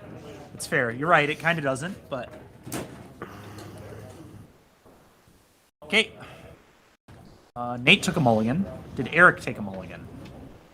Not from. Well, maybe he did. No, he didn't. Okay, and that's a reclaimer. That's okay. That's not the start Eric was afraid of. Reclaimer is certainly good, but not. Ooh, and turn 1 goose. Okay, so can Eric show me why green is good here? Can we? And to be fair, last game Aldemari's call ended up being pretty sick. Getting Solitude was really really strong. So we've seen some payoff already. All right, here comes Thoughtseize. And what do we got? We got Stoneforge, we got Call, we got Ranger, we got even Mind Sensor and Wisp. This is a great hand. What a hand. Because we can literally just Wisp our Goose here, which is fire. This is just like a free 3-drop. Just reset the Goose, get another food. Mind Sensor is going to be nasty. So it's just like green-white taxes in a way. Yeah, it is. It is. Okay, another Reclaimer. These are honestly not very good. Do we just... With mana that is that bad from Nate, do we just slam this Mind Sensor? This is going to be an interesting sequence here from Eric. I do not hate a Mind Sensor right now at all, because Nate's mana sucks. Nate's mana is really bad. And that was a top deck, by the way, because I think Ghost Quarter was the other... okay. Saga. All right, that's not going to be great against Aven Mind Sensor either. It is going to make constructs, but its search is going to be very awkward. Fatal Push the Goose. Okay, it's time to flash in a Mind Sensor for sure. And now Nate, see, this is the problem with not just firing off the Mind Sensor. Is if we would have fired it off, these Reclaimers couldn't transmute this forest or transform this. Yeah. But now he's going to be able to sack a forest and get a different land. So what? He'd let his goose die? Are you kidding me? What was that? Does he not realize Mind Sensor has flash? What is going on, man? What is this? It's wild. All is an instant, that's true. So that must be the play. And I guess he didn't want to turn off his own call with, although Mind Sensor's just opponents, right? It's not you two. I think it's one-sided, which is why Mind Sensor's kind of sick. Yeah. Which is why the green-white Titan list played Mind Sensor, because it was good against their Titans, but didn't do anything to yours. Yep. Okay. Don't know what I think of this play, but we'll see. I mean, again, Eric's the one sitting there who made it here, so maybe he can prove me wrong. He certainly proved me wrong with the Batterskull last game. The Batterskull ended up being a lot better than I thought it was going to be. And the Aldemari's Call last game was really, really good. Yep. So the green is okay, and there's Knight of Autumn, which again I assumed was in the deck, and now the problem is Nate can just sack that Saga. So we need to I think we need to establish the Mind Sensor before we go for the Knight, because if we try and blow up Saga here, then Nate can just sack it off. And yeah, I don't know. I would have liked a little different sequencing here from Eric. I would have liked Mind Sensor just last turn.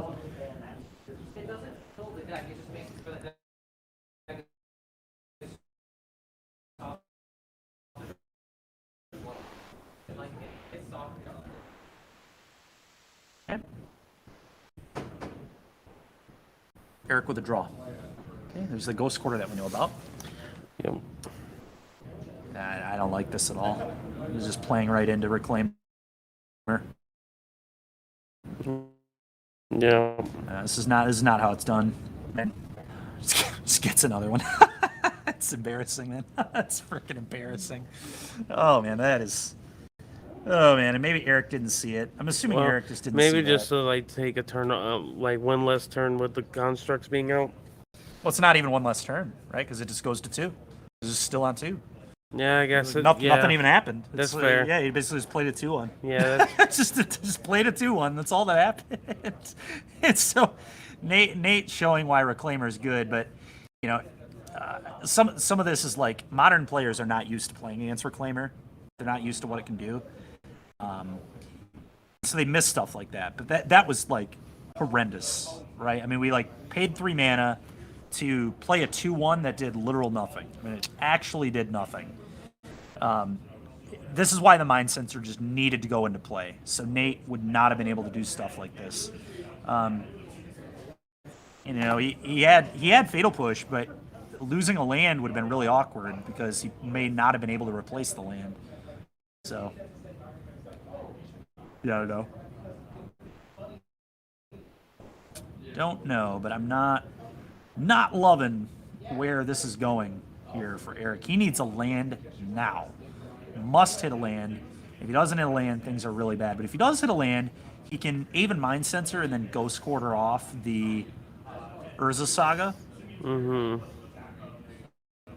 But, another Ghost Quarter. So Nate just needs to be patient and not fetch. If Nate fetches, he'll give air. Oh my God! All right, flash in the Mind Sensor. Flash it in. Yeah, there it is. Nate better have a Fatal Push for this. This is not a good play from Nate either. Okay, so you got to look at the top 4. Oh my god. All right, Nate made a big mistake there. That is not good. Oh, that is so lucky. That is so lucky. This is very dangerous from Nate, but he's not punished.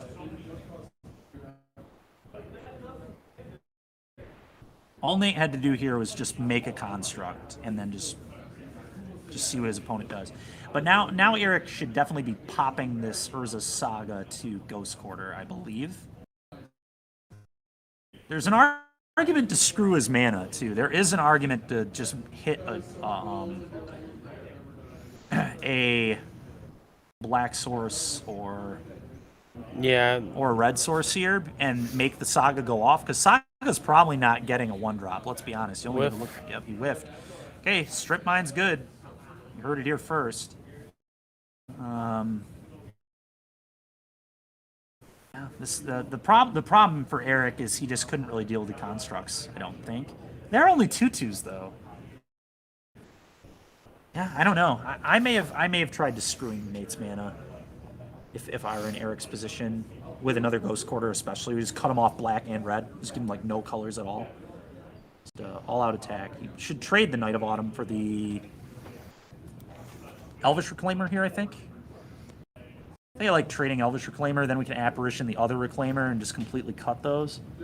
How many lands are in the graveyard? 2, 3? Oh, you're right. Yeah, that thing's gets +2/+2 right now.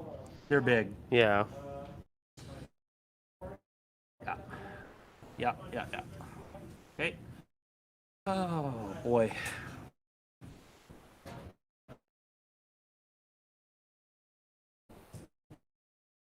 So 7 damage. So Eric goes to 6.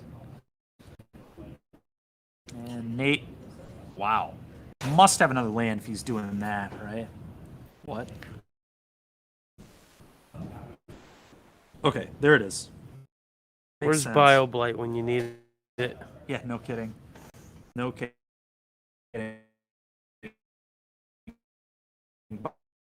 BioBlight would be nuts. Stony Silence, you go. God, just the whole game just completely flips. And Stony Silence is actually pretty good against Nate's deck because it shuts off Bauble, it makes treasures do nothing off Ragavan, so it stops the Spell Bomb, it stops EE. So, I mean, it has some real game. All right, what's this going to be? Oh my God, are we going to see it? I think it's going to be an Apparition Ghost Quarter. Oh, Wisp out the Knight. Make it a 4/3 probably. So we can trade. Yeah, I'm into that.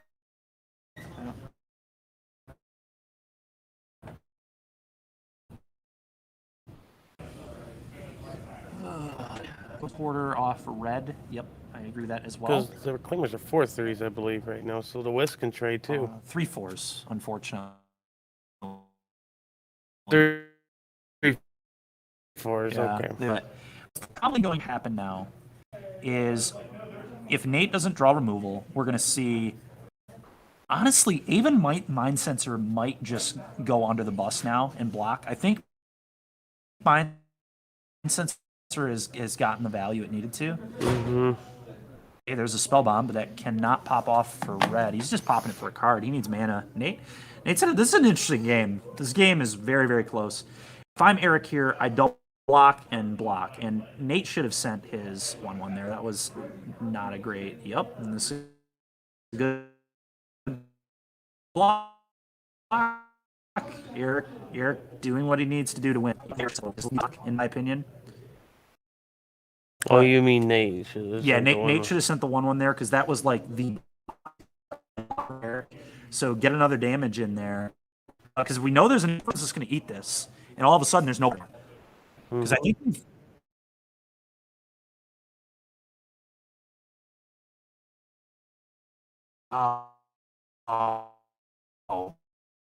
Bummer! It's turn 0. We might actually not get this game. Oh, there's a Stoneforge. Is this going to get Shadow Spear? I guess. Probably, right? I can't imagine it gets anything else. So maybe Eric doesn't have Skyclave in his hand. There's no way he does if he didn't play it. Okay. I actually like this. You're at 4. You can eat the 1/1. You can take 3, you go to 1, and then you can put a batter skull in and not lose. Does Nate have? I mean, he's going to need a fatal push to deal with a 4/4 with only black green. So, but no, Eric is Eric at 3. If Eric's at okay, So that's a big deal. That's a big deal. Being at 3 is much worse. Oh, okay. This is kind of interesting because now I can just top deck a land and play batter skull. Needs both this time, but this is where Nate's mistake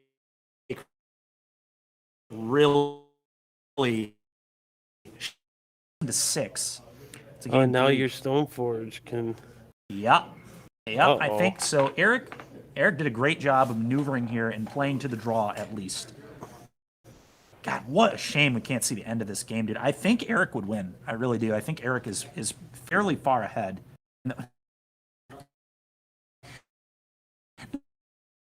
Not super far ahead because Elvish Reclaimer can do okay. What is Kyle's command? That's going to be what it comes down to. Is there a Kyle command? Oh my God, there's a terminate. You call for Solitude here? You just call for Solitude. Call for Solitude, and you don't lose, right? Just play for the draw here? That's what I would do. The room is just completely silent, so I feel very awkward commentating as loud as I am because they can almost certainly hear what I'm saying. But, oh my God. Does he have another white card is the question. I don't know that he does. I think he does. He has Ranger of Eos, right? We know he has Ranger of Eos. We saw that a long time ago. It's never been cast, so it's still in the hand. So you get Aldemari's Call. Aldemari's Call for Ranger of Eos. Aldemari's Call for Solitude, and then put in the Batter Skull. And then even if Nathan can deal with the Batter Skull, it doesn't matter because you go to 1, and then you can like pick it up and replay. So there's Batter Skull. Pitch Force. Okay, but that's not game over if we. Oh wait, that's a fetch land. I forgot that's a fetch land, so he can't. Oh, God. Eric. Yeah, Eric. Oh man, Eric. What did you say there, Carly? Was there a K command there too? Yeah. Okay. That'll do it. No, but it was a fun night of Magic.